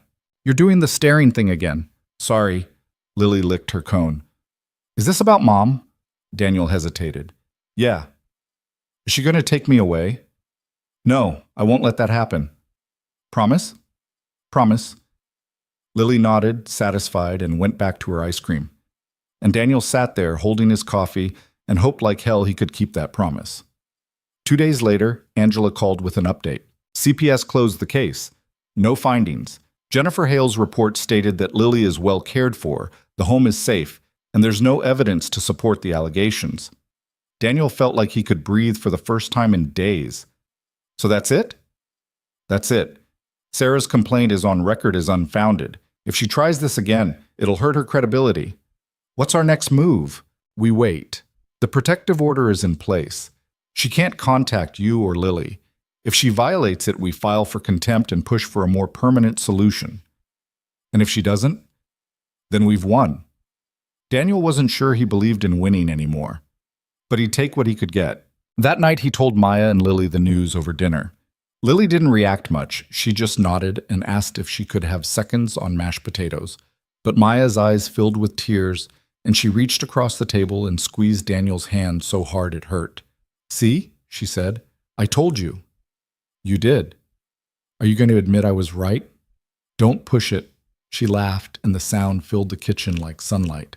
For the first time in weeks, Daniel let himself relax. The house was quiet. Lily was safe. Maya was there. And Sarah, for now, was gone. But the peace didn't last. A week later, Daniel got a letter in the mail. It was from a law firm he didn't recognize, and when he opened it, his stomach dropped. Sarah was filing for joint custody. The letter laid it out in cold legal language. She was claiming that she'd made efforts to reconnect, that Daniel had obstructed her attempts, and that Lily deserved a relationship with both parents. She was asking for a formal custody arrangement, alternating weekends, holidays, summer breaks. Daniel read it twice, then called Angela. "She's escalating," Angela said. "The protective order and the failed CPS complaint didn't scare her off. She's going all in." "Can she win?" "It's hard to say. Courts generally favor parental involvement, even when one parent has been absent. But her 3-year gap works in our favor. So does the protective order. What do I need to do?" "We fight. We build a case showing that you've been the sole stable parent and that reintroducing her now would be disruptive and harmful to Lily. We get character witnesses, school records, medical records, anything that shows you've been there and she hasn't." "Okay." "Daniel, this is going to get ugly. Are you ready for that?" He looked across the room at Lily, who was curled up on the couch with a book, completely oblivious to the storm coming her way. "Yeah," he said. "I'm ready." The next few weeks were a blur of paperwork, meetings, and sleepless nights. Angela prepared their case with the kind of ruthless efficiency that Daniel was grateful for. She pulled school records showing perfect attendance and Lily's strong academic performance. She got statements from Lily's teachers, from Daniel's mother, from Marco. She documented every text, every call, every interaction Sarah had initiated. Maya offered to testify too. "Are you sure?" Daniel asked. They were sitting on the porch, bundled up against the cold, watching the sun set over the trees. "Of course I'm sure. Why wouldn't I be? Because this is going to put you in the middle of it. Sarah's lawyer is going to come after you. They're going to try to make it look like you're the reason she can't see Lily." "Let them try. I'm not going anywhere." Daniel looked at her, and for the 100th time, he wondered how he'd gotten this lucky. "I don't want you to get hurt." "I won't. I can handle it." "Maya." "Daniel, stop. I'm not some fragile thing you need to protect. I chose to be here. I chose you and Lily. And I'm not backing down just because Sarah wants to throw a tantrum." He reached out and took her hand. "Thank you." "You don't have to thank me. This is what people do when they love each other." The words hung in the air between them, heavy and real, and Daniel realized something. He'd spent so long being afraid of this, of letting someone in, of trusting someone not to leave, that he'd almost missed the fact that it had already happened. Maya wasn't going anywhere. She'd proven that 100 times over. "I don't know what I'd do without you," he said quietly. "Good thing you don't have to find out." The court date was set for mid-March. Angela warned him it would be rough, but nothing could have prepared Daniel for the reality of sitting in a courtroom while Sarah's lawyer painted him as controlling, emotionally distant, and obstructive. They twisted everything. The protective order became evidence of his refusal to co-parent. His decision to limit contact was framed as alienation. Even Maya's presence in Lily's life was used against him, proof that he'd moved on and was trying to replace Sarah. Daniel sat there, his jaw tight, his hands clenched under the table, and listened to them tear apart the life he'd built. Then it was Angela's turn. She was calm, methodical, and devastating.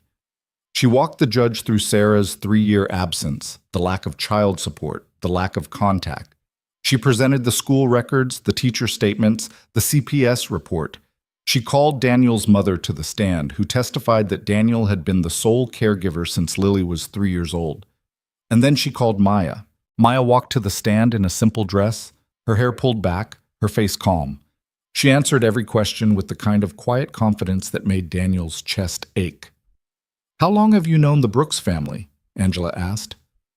"About 6 months. And in that time, what have you observed about Daniel's relationship with his daughter?" "He's devoted to her. Everything he does is centered around making sure she's safe and happy. He's patient, he's present, and he's the best father I've ever seen."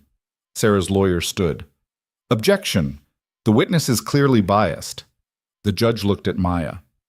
"Ms. Collins, are you in a romantic relationship with Mr. Brooks?" "Yes."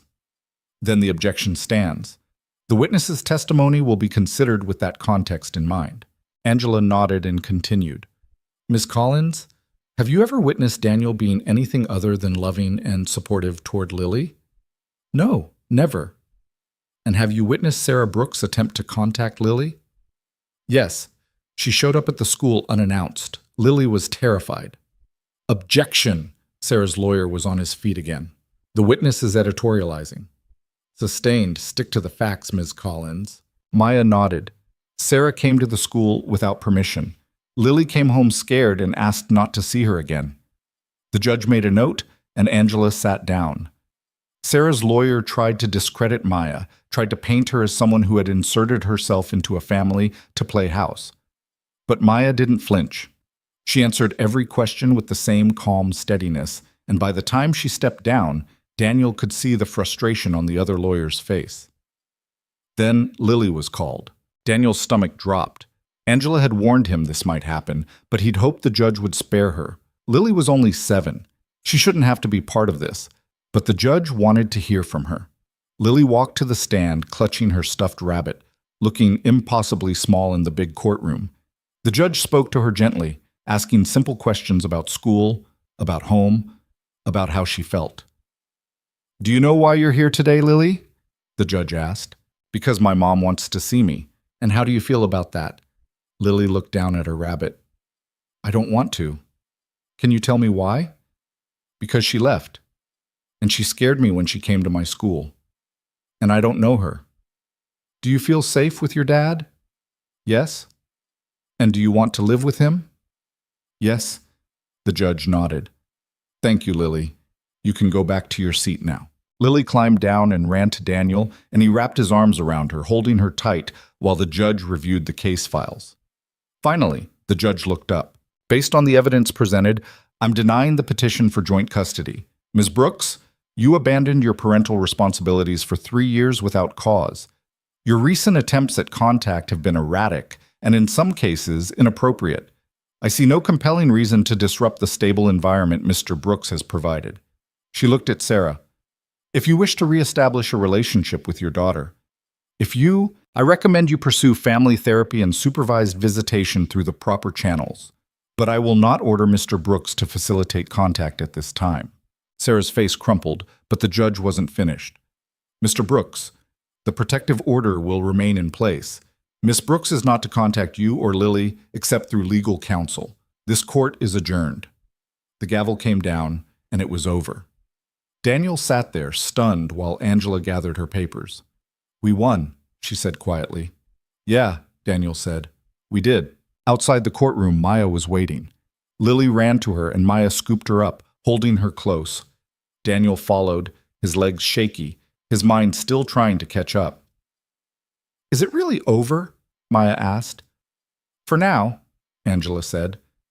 "Sarah can appeal, but I doubt she will. She doesn't have the grounds." Daniel nodded, too exhausted to feel relief yet. They drove home in silence. Lily fell asleep in the back seat, her rabbit clutched to her chest, and Maya reached over and took Daniel's hand. "You did it," she said. "We did it. No, you. You fought for her, and you won." Daniel looked at her, and for the first time in months, he let himself believe that maybe, just maybe, things were going to be okay. When they got home, he carried Lily inside and tucked her into bed. She stirred just long enough to mumble, "Love you, Dad," before falling back asleep. "Love you too, kid," he whispered. He found Maya in the kitchen, making tea. She handed him a mug, and they stood there in the quiet, letting the weight of the day settle. "Thank you," Daniel said, "for everything, for being there, for testifying, for not running when this got hard." Maya set down her mug and stepped closer. "I told you, I'm not going anywhere." Daniel pulled her into his arms and held on, and for the first time in a long time, he felt like he could finally let go of the fear that had been holding him hostage. The storm had passed, and they were still standing. Spring came slowly to Pine Ridge that year, like it was testing the ground before committing. The snow melted in patches, leaving behind brown grass and mud that tracked through the house no matter how many times Daniel told Lily to take off her shoes at the door. The construction season picked up, and Daniel found himself working longer hours again, framing out new houses on the edge of town where families were moving in, looking for the same quiet stability he'd fought so hard to keep. The protective order held. Sarah didn't appeal. She didn't call, didn't text, didn't show up unannounced. For all intents and purposes, she was gone again. And this time Daniel didn't feel guilty about it. Lily stopped asking about her after a few weeks. It wasn't that she'd forgotten. Daniel could see the questions sometimes, lingering in her eyes when she thought he wasn't looking. But she'd learned that some things didn't have easy answers. And maybe that was okay. Maybe learning that people could hurt you and still not be worth chasing was a lesson worth knowing, even at 7 years old. Maya became a fixture in their lives in ways that felt natural, inevitable. She had her own key now, her own drawer in Daniel's dresser, her own spot at the table. Lily started calling her Maya instead of Miss Collins, and sometimes when Daniel watched them together, Maya helping with homework or braiding Lily's hair or just sitting next to her on the couch reading, he felt something settle in his chest that he thought was broken for good. It wasn't perfect. Nothing ever was. Maya had her own baggage, her own moments where she pulled back or got quiet, and Daniel was still learning how to ask what was wrong instead of assuming she'd tell him. They fought sometimes, small things mostly, like whose turn it was to do the dishes or whether Lily should be allowed to watch TV before homework. But they didn't fight the way Daniel and Sarah had fought, where every argument was a proxy war for deeper grievances neither of them could articulate. These fights ended with apologies and adjustments, not slammed doors and days of silence. One Saturday in late April, Maya came over with a proposal. "I want to take Lily camping," she said.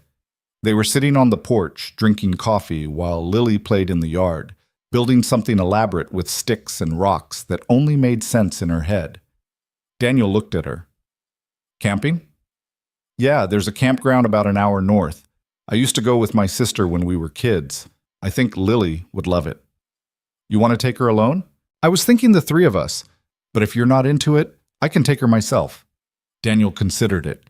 He'd never been camping. His father had died when he was young, and his mother had been too busy keeping the family afloat to worry about leisure activities. The idea of sleeping in a tent, cooking over a fire, being away from the house, it all felt foreign and vaguely uncomfortable. But Lily had overheard, and she came running over, her face lit up with excitement. "Can we? Please, Dad, I've never been camping." Daniel looked at Maya, who was trying not to smile, and then at Lily, whose eyes were practically glowing. "Yeah," he said, "we can go."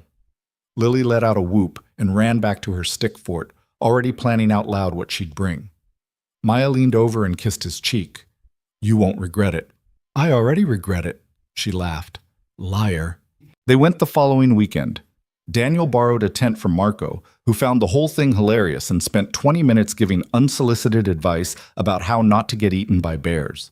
Maya packed enough food for a week, even though they were only going for 2 nights, and Lily brought her stuffed rabbit, 3 books, and a flashlight she insisted was necessary for exploring. The campground was small and quiet, tucked into a stretch of forest that felt miles away from everything, even though it was barely off the highway. They set up the tent together, or rather, Maya and Lily set up the tent while Daniel fumbled with poles and stakes and tried to pretend he knew what he was doing. "You've really never done this before?" Maya asked, watching him struggle with a corner. "Not once." "How is that possible? You grew up here." "Growing up here and growing up camping are 2 different things." Lily giggled. "Dad's bad at this." "I'm not bad. I'm learning." "You put that pole in backwards." Daniel looked down. She was right. "I knew that." "Sure you did." By the time they got the tent up and the sleeping bags laid out, the sun was starting to set. Maya built a fire with the kind of easy competence that made Daniel feel both impressed and slightly inadequate, and they roasted hot dogs on sticks while Lily chattered about everything and nothing. "This is the best day ever," Lily announced, her face smudged with ash and ketchup. "We just got here," Daniel said. "I know, but it's still the best." They stayed up later than they should have, telling stories and watching the stars come out. Lily fell asleep between them in the tent, her head on Maya's shoulder, and Daniel lay there listening to the sound of the woods, crickets, wind in the trees, the distant hoot of an owl, and felt something he hadn't felt in a long time. Peace. Not the fragile, temporary kind that could shatter at the first sign of trouble, but the deep, steady kind that came from knowing you were exactly where you were supposed to be. Maya shifted beside him, careful not to wake Lily, and whispered, "You okay?" "Yeah, I'm good." "Good." She reached over and laced her fingers through his, and Daniel held on, feeling the warmth of her hand in the cool night air. The next morning, they hiked to a clearing overlooking the valley. Lily ran ahead, her energy boundless, while Daniel and Maya followed at a slower pace. The air smelled like pine and wet earth, and the sun filtered through the trees in golden shafts that made everything look softer, kinder. "Can I ask you something?" Maya said after a while. "Sure." "Do you ever think about the future? Like, really think about it?" Daniel glanced at her. "What do you mean?" "I mean us. Where this is going." He was quiet for a moment, choosing his words carefully. "I think about it. Yeah." "And?" "And I don't know. I'm not good at planning that far ahead. I just know I don't want this to end." Maya smiled, small and sad. "That's not very romantic." "I'm not very romantic." "I know. It's one of the things I like about you." Daniel stopped walking and turned to face her. "I'm serious, Maya. I don't know what the future looks like. I don't know if I'm supposed to propose or move in together or just keep doing what we're doing, but I know I want you in it. You and Lily. That's all I've got." Maya looked at him for a long moment, her eyes searching his face. Then she said, "That's enough." "Yeah?" "Yeah." She kissed him, quick and soft, and then called out to Lily to wait up. They kept walking, and Daniel felt the knot in his chest, the one that had been there for years, loosen just a little bit more. By the time summer rolled around, things had settled into a rhythm that felt almost normal. Lily finished second grade with high marks and a glowing report from Mrs. Harmon. Daniel's work stayed steady, and he even managed to set aside a little money each month, thinking vaguely about the future in ways he hadn't allowed himself to before. Maya moved some of her things into the house. Not everything, not officially, but enough that it didn't feel strange when she stayed over most nights. They didn't talk about it, they just let it happen. One evening in July, Daniel's mother came over for dinner. She'd been quieter than usual lately, and Daniel had chalked it up to her getting older, slowing down. But when she sat down at the table and looked at him with that serious expression she got when she had something important to say, he braced himself. "I'm selling the house," she said. Daniel set down his fork. "What?" "I'm selling the house. It's too big, too much work. I'm moving into one of those senior communities over in Millbrook, the ones with the little cottages." "Mom, you don't have to do that." "I want to. I've been thinking about it for a while, and besides, it's time." Lily looked up. "Does that mean you're moving away, Grandma?" "Just a little bit, sweetheart, but you can visit anytime." Daniel felt something shift. His mother had lived in that house for 40 years. It was the house he'd grown up in, the house where she'd raised him and his brothers after their father died. And now she was leaving. "When?" he asked. "End of the summer. I've already got a buyer lined up." Daniel nodded, not trusting himself to speak. Later, after his mother had left and Lily was in bed, Maya found him sitting on the porch, staring out at the dark yard. "You okay?" she asked, sitting down next to him. "I don't know. It's stupid. It's just a house." "It's not stupid. It's your mom. It's the place you grew up. It's allowed to feel big." Daniel ran a hand through his hair. "She's getting older, I know that. But I didn't think about what that meant, that she wouldn't always be here, that things would change." "Everything changes," Maya said softly. "That's the deal." "I know. But you've got me, and Lily, and your mom's not going far. She's just downsizing. That's not the same as leaving." Daniel looked at her. "When did you get so smart?" I've always been smart. You're just now noticing." He laughed, and it felt good, necessary. That night, lying in bed, Daniel thought about what his mother had said. It's time. Time for what? Time to let go of the past? Time to make room for something new? He didn't have the answers, but maybe that was okay. Maybe the point wasn't to have all the answers. Maybe it was just to keep moving forward, one day at a time, and trust that the people you loved would be there when you stumbled. In August, they helped his mother pack up the house. It took 2 weekends and more boxes than Daniel thought possible.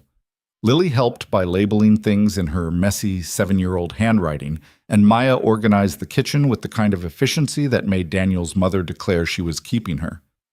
"You're a good one," his mother said to Maya when Daniel was out of earshot, carrying a box to the truck. Maya smiled. "He's worth it." "He is, but he doesn't always believe that. So you keep reminding him." "I will." When the house was finally empty, Daniel stood in the living room one last time, looking at the walls that had held so much of his life. His mother came up beside him and put a hand on his arm. "You turned out good," she said quietly.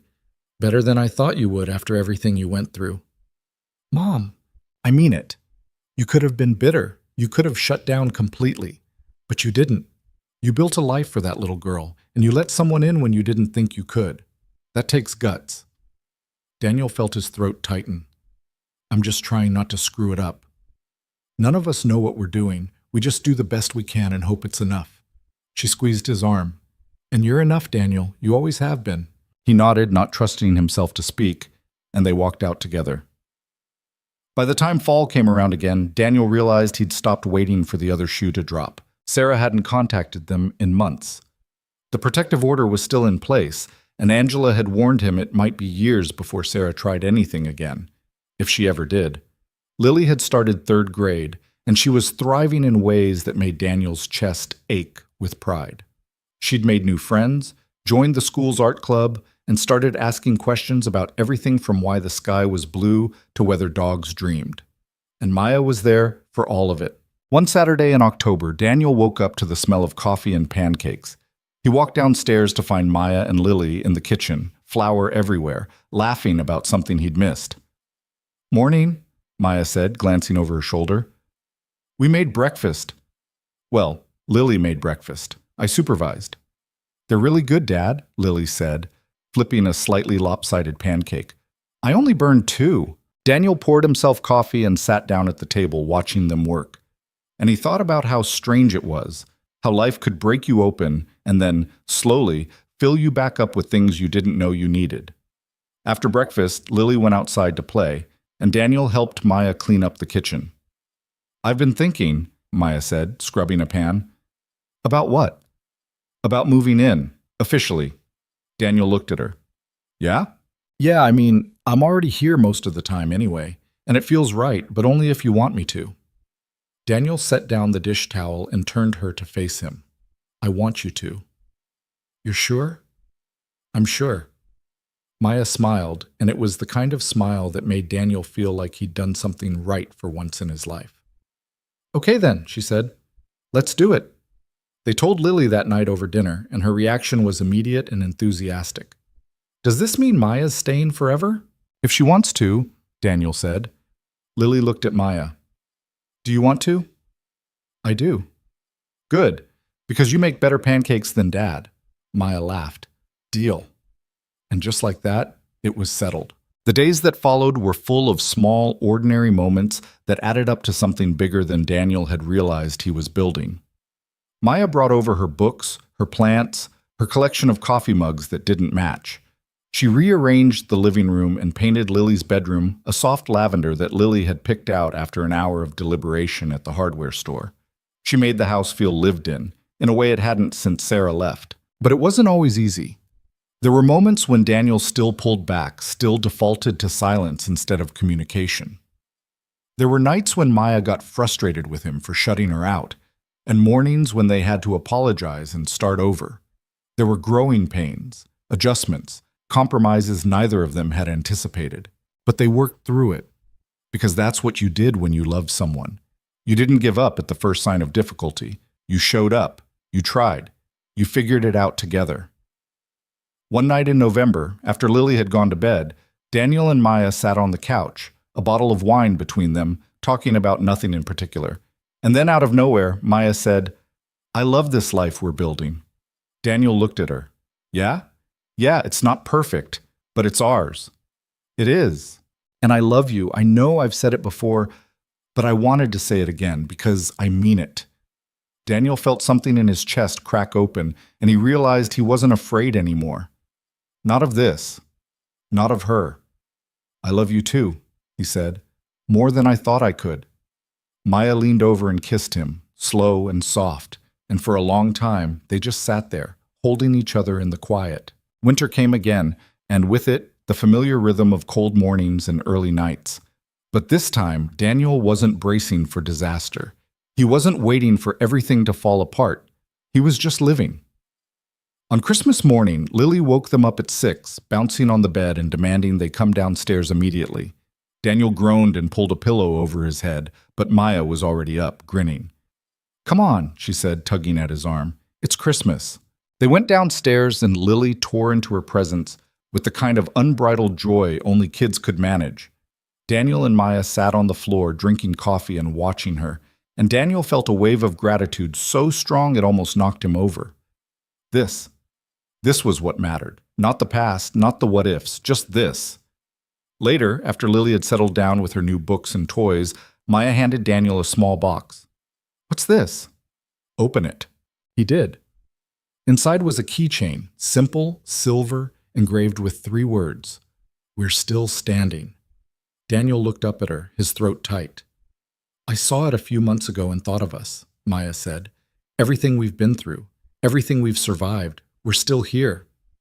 Daniel pulled her close and held on, and he realized something he should have known all along. Healing wasn't about erasing the past.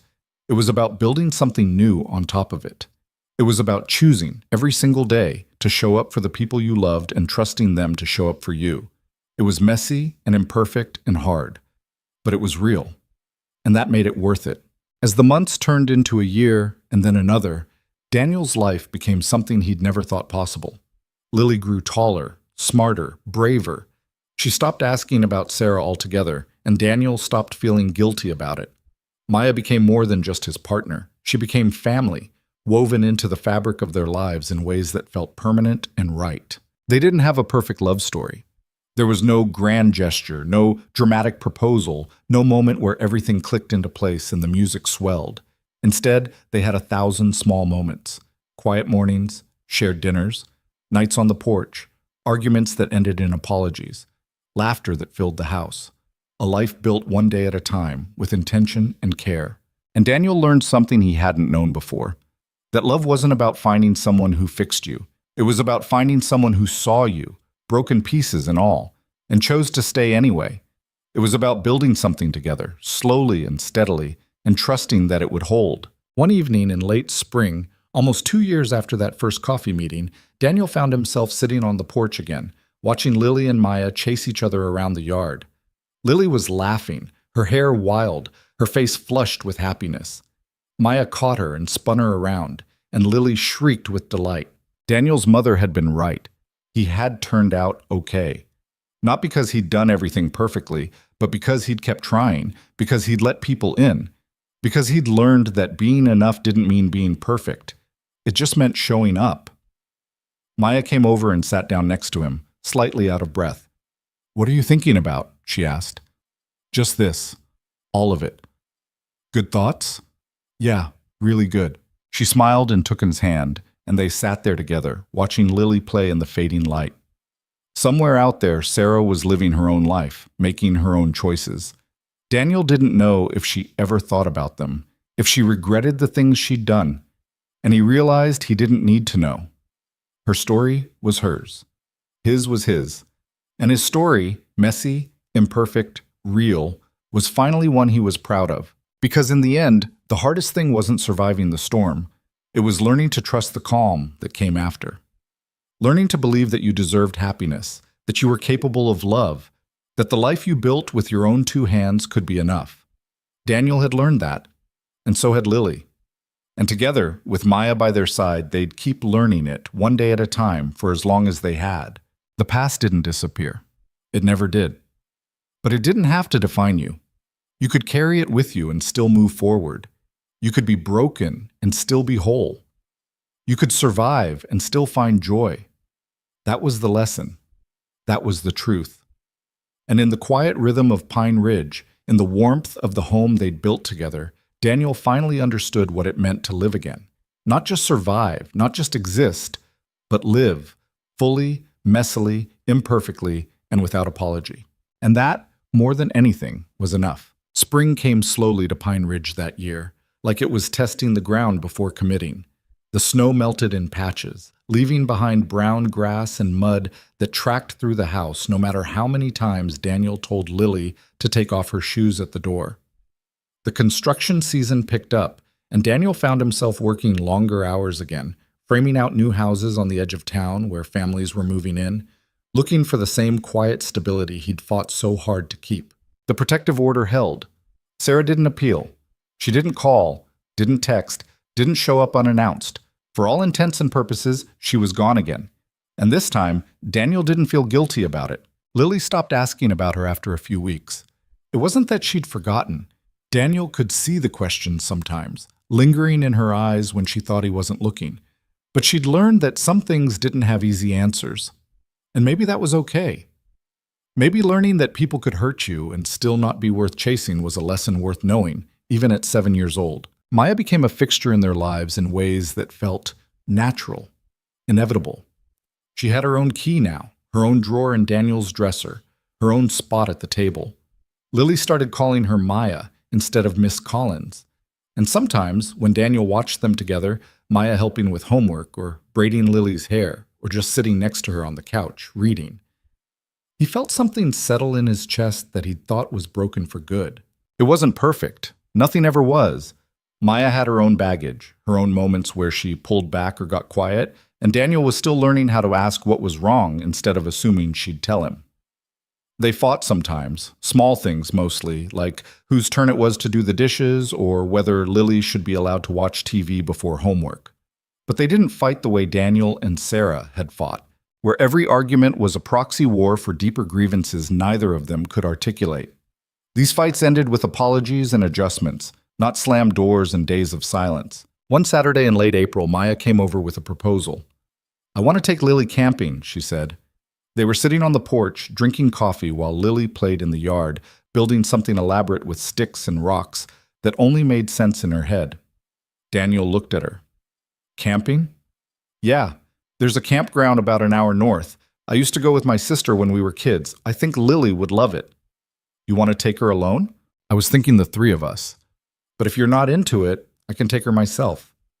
Daniel considered it. He'd never been camping.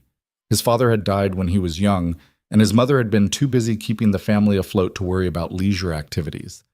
The idea of sleeping in a tent, cooking over a fire, being away from the house, it all felt foreign and vaguely uncomfortable. But Lily had overheard, and she came running over, her face lit up with excitement. "Can we? Please, Dad? I've never been camping." Daniel looked at Maya, who was trying not to smile, and then at Lily, whose eyes were practically glowing. "Yeah," he said. "We can go." Lily let out a whoop and ran back to her stick fort, already planning out loud what she'd bring. Maya leaned over and kissed his cheek. "You won't regret it. I already regret it." She laughed. "Liar." They went the following weekend. Daniel borrowed a tent from Marco, who found the whole thing hilarious and spent 20 minutes giving unsolicited advice about how not to get eaten by bears. Maya packed enough food for a week, even though they were only going for 2 nights, and Lily brought her stuffed rabbit, 3 books, and a flashlight she insisted was necessary for exploring. The campground was small and quiet, tucked into a stretch of forest that felt miles away from everything, even though it was barely off the highway. They set up the tent together, or rather, Maya and Lily set up the tent, while Daniel fumbled with poles and stakes and tried to pretend he knew what he was doing. "You've really never done this before?" Maya asked, watching him struggle with a corner. "Not once." "How is that possible? You grew up here." "Growing up here and growing up camping are 2 different things," Lily giggled. "Dad's bad at this." "I'm not bad, I'm learning." "You put that pole in backwards." Daniel looked down. She was right. "I knew that." "Sure you did." By the time they got the tent up and the sleeping bags laid out, The sun was starting to set. Maya built a fire with the kind of easy competence that made Daniel feel both impressed and slightly inadequate, and they roasted hot dogs on sticks while Lily chattered about everything and nothing. "This is the best day ever," Lily announced, her face smudged with ash and ketchup. "We just got here," Daniel said. "I know, but it's still the best." They stayed up later than they should have, telling stories and watching the stars come out. Lily fell asleep between them in the tent, her head on Maya's shoulder, and Daniel lay there listening to the sound of the woods, crickets, wind in the trees, the distant hoot of an owl, and felt something he hadn't felt in a long time. Peace. Not the fragile, temporary kind that could shatter at the first sign of trouble, but the deep, steady kind that came from knowing you were exactly where you were supposed to be. Maya shifted beside him, careful not to wake Lily, and whispered, "You okay?" "Yeah, I'm good." "Good." She reached over and laced her fingers through his, and Daniel held on, feeling the warmth of her hand in the cool night air. The next morning, they hiked to a clearing overlooking the valley. Lily ran ahead, her energy boundless, while Daniel and Maya followed at a slower pace.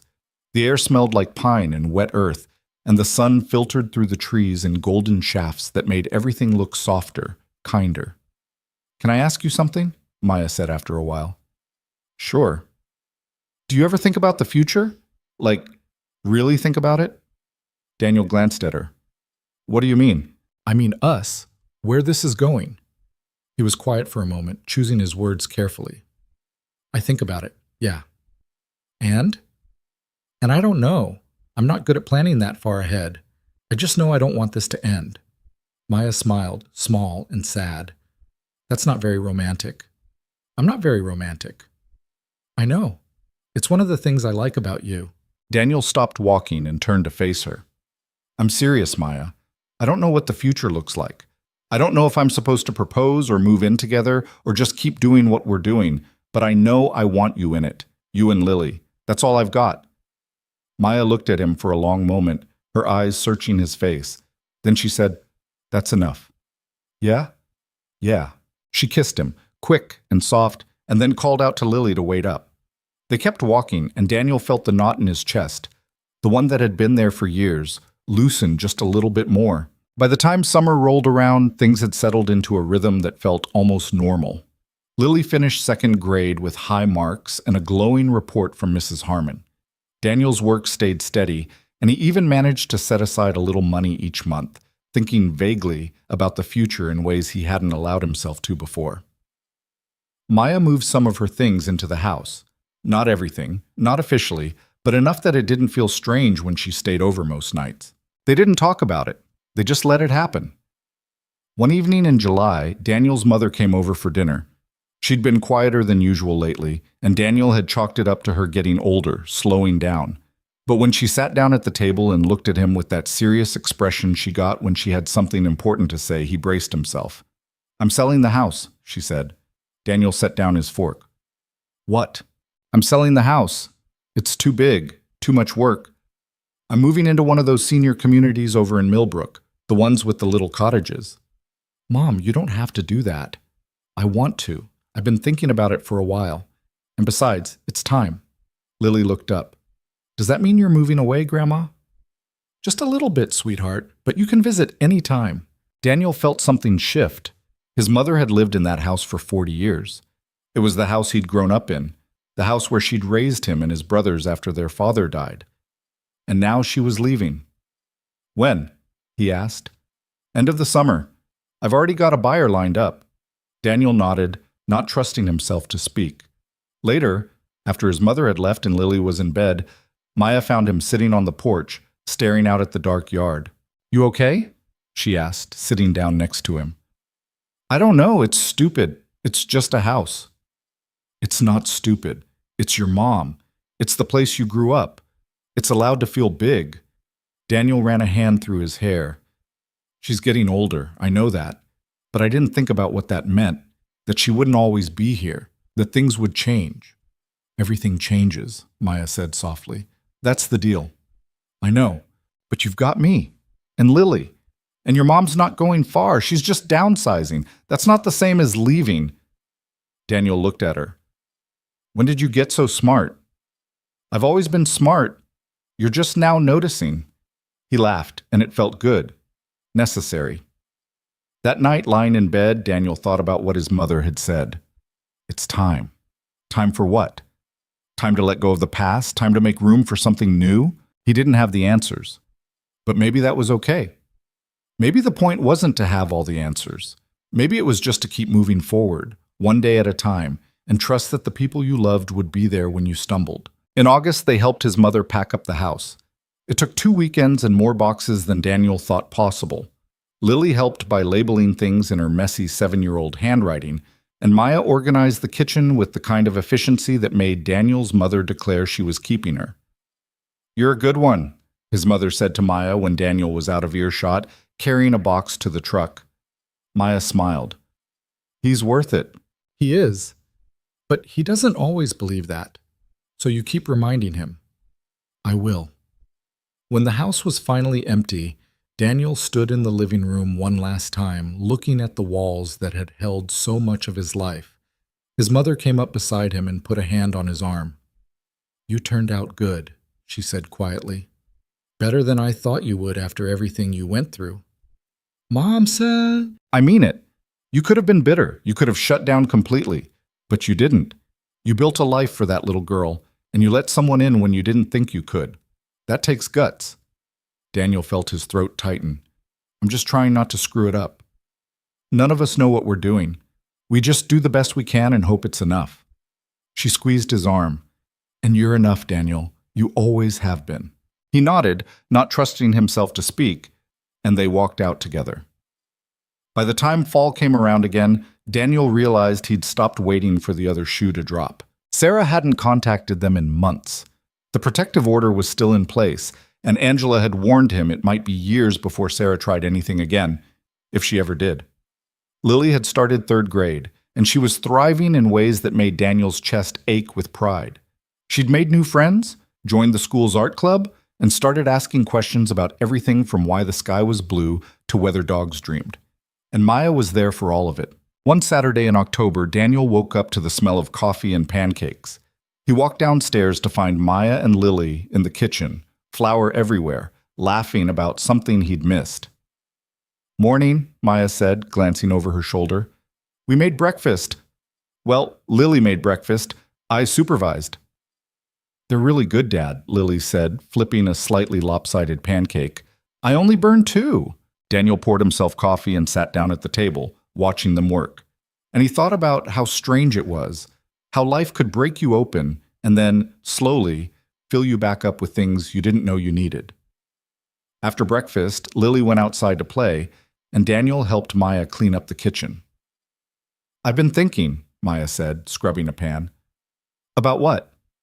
"About moving in. Officially." Daniel looked at her. "Yeah?" Yeah, I mean, I'm already here most of the time anyway, and it feels right, but only if you want me to. Daniel set down the dish towel and turned her to face him. "I want you to." "You're sure?" "I'm sure." Maya smiled, and it was the kind of smile that made Daniel feel like he'd done something right for once in his life. "Okay then," she said. "Let's do it." They told Lily that night over dinner, and her reaction was immediate and enthusiastic. "Does this mean Maya's staying forever?" "If she wants to," Daniel said. Lily looked at Maya. "Do you want to?" "I do." "Good. Because you make better pancakes than Dad." Maya laughed. "Deal." And just like that, it was settled. The days that followed were full of small, ordinary moments that added up to something bigger than Daniel had realized he was building. Maya brought over her books, her plants, her collection of coffee mugs that didn't match. She rearranged the living room and painted Lily's bedroom a soft lavender that Lily had picked out after an hour of deliberation at the hardware store. She made the house feel lived in a way it hadn't since Sarah left. But it wasn't always easy. There were moments when Daniel still pulled back, still defaulted to silence instead of communication. There were nights when Maya got frustrated with him for shutting her out, and mornings when they had to apologize and start over. There were growing pains, adjustments, compromises neither of them had anticipated, but they worked through it. Because that's what you did when you loved someone. You didn't give up at the first sign of difficulty. You showed up, you tried, You figured it out together. One night in November, after Lily had gone to bed, Daniel and Maya sat on the couch, a bottle of wine between them, talking about nothing in particular. And then, out of nowhere, Maya said, "I love this life we're building." Daniel looked at her. "Yeah?" "Yeah, it's not perfect, but it's ours." "It is." And I love you.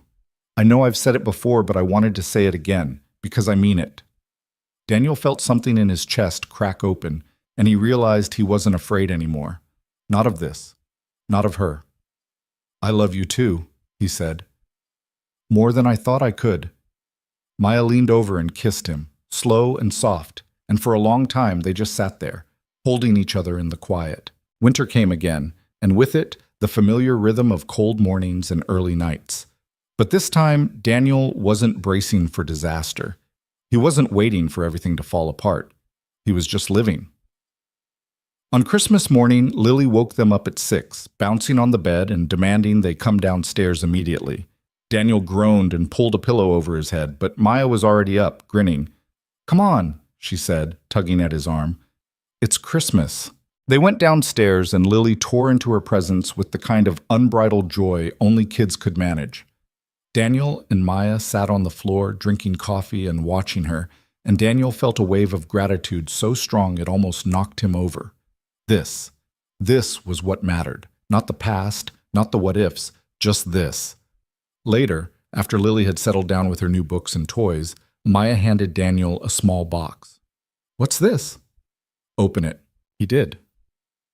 Inside was a keychain, simple, silver, engraved with 3 words.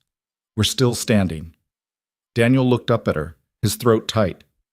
"I saw it a few months ago and thought of us," Maya said. "Everything we've been through, everything we've survived.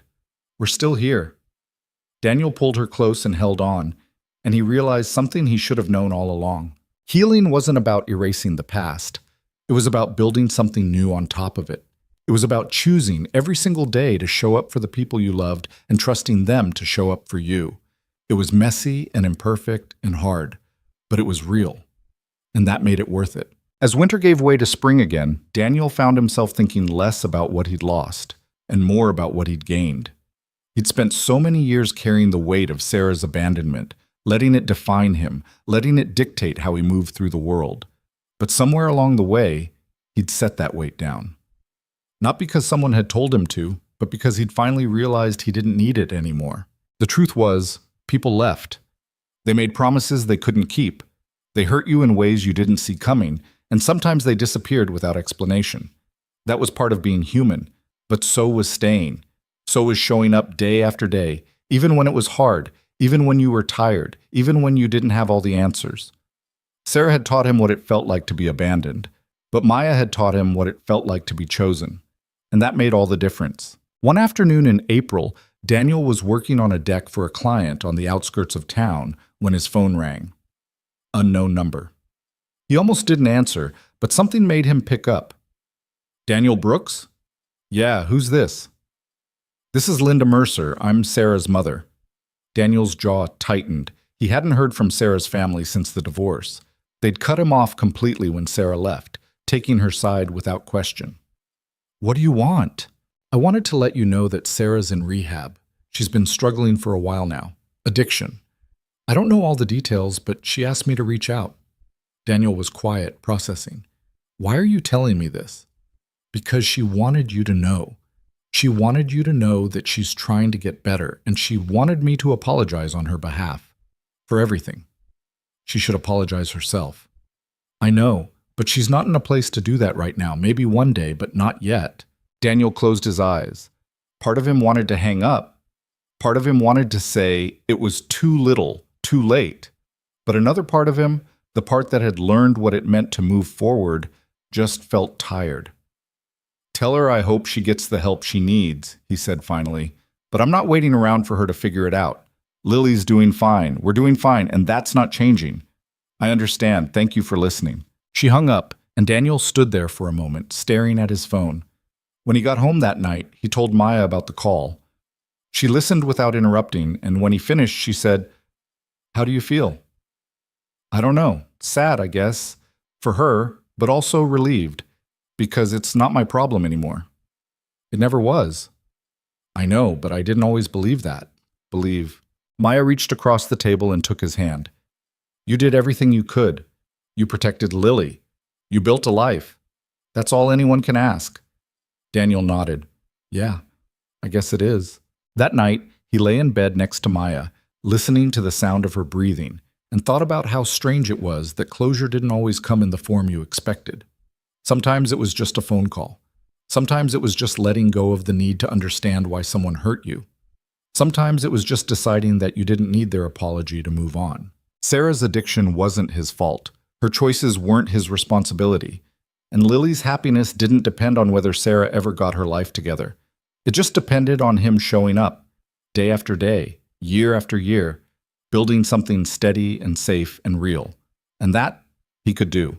By the time summer came around again, Lily was 8 years old and asking about things like sleepovers and whether she could get her ears pierced. Daniel and Maya had fallen into a routine that felt less like coexistence and more like partnership. They split the chores, the bills, the decisions. They fought occasionally, but they always came back to each other. They laughed more than they argued. They made plans, small ones like weekend trips and birthday parties, and bigger ones, like whether they'd ever get married or what they'd do when Lily went to college. One Saturday in August, Daniel woke up to find Maya already dressed and packing a cooler. Where are you going? We're going, she corrected, to the lake. I told Lily we'd take her swimming. Daniel groaned. I didn't agree to this. You did. Last night. You were half asleep, but you said yes. That doesn't count. It absolutely counts. Now get up. We're leaving in 20 minutes. Daniel got up. They drove to the lake with the windows down, music playing, Lily singing along in the back seat. When they got there, the water was cold and clear, and Lily ran straight in, shrieking with delight. Daniel and Maya followed more slowly, wading in up to their knees. This is nice, Maya said, watching Lily splash around. It is. We should do this more often. We should do a lot of things more often. Maya looked at him. Like what? Daniel thought about it. I don't know, just this. Being together, not worrying about what comes next. I like the sound of that. They stood there in the water watching Lily, and Daniel realized something he'd been too scared to admit for a long time. He was happy, not in some abstract future tense way, but right now, in this moment, with these people, and that was enough. As the afternoon stretched into evening, they sat on the shore, eating sandwiches and watching the sun set over the water. Lily fell asleep with her head in Maya's lap, exhausted from swimming, and Daniel sat next to them, feeling the warmth of the fading sun on his face. Thank you, he said quietly. Maya looked over. For what? For not giving up on me. For staying. For all of it. Maya smiled. You make it sound like it was hard. Wasn't it? Sometimes. But not in the way you think. You're not as difficult as you think you are, Daniel. You're just human. Daniel reached over and took her hand. So are you. I know. That's why this works. They sat there in silence, and Daniel thought about all the ways his life had changed in the past 2 years. How he'd gone from barely surviving to actually living. How he'd learned to trust again, to love again, to believe that the people around him wouldn't disappear if he looked away for too long. It hadn't been easy, and it hadn't been smooth, but it had been real. And in the end, that was all that mattered. As they packed up and headed home, Lily still half asleep in the back seat, Daniel looked over at Maya and felt something settle in his chest, something that felt a lot like peace. They pulled into the driveway just as the stars were coming out, and Daniel carried Lily inside and put her to bed. When he came back downstairs, Maya was sitting on the couch, flipping through a magazine. She didn't even wake up, Daniel said. She's wiped out. Good day? Yeah, it was. Maya set down the magazine and patted the seat next to her. Daniel sat, and she leaned into him, resting her head on his shoulder. I'm glad we did this, she said. Me too. They sat there in the quiet, and Daniel thought about how far he'd come. From a man who'd been too scared to let anyone in, to someone who'd built a family. Not the one he'd planned for, but the one he'd needed. And he realized something important. Life didn't always give you what you expected. It didn't always go the way you planned. But if you were willing to show up, to keep trying, to let people in even when it scared you, it could still give you something worth holding on to. That was the lesson Daniel had learned. That was the truth he carried with him. Love wasn't about perfection. It was about persistence. It was about choosing someone every day, even when it was hard. It was about building something together, brick by brick, day by day, and trusting that it would hold. And in the quiet rhythm of Pine Ridge, in the warmth of the home they'd built together, Daniel finally understood what it meant to be enough. Not because he'd done everything right, not because he'd fixed all his mistakes, but because he'd kept going, because he'd let himself be loved, because he'd learned that healing wasn't about forgetting the past. It was about refusing to let it define your future. And that, more than anything, was the victory. As the night deepened and the house settled into silence, Daniel sat there with Maya beside him and Lily asleep upstairs, and he felt something he hadn't felt in years.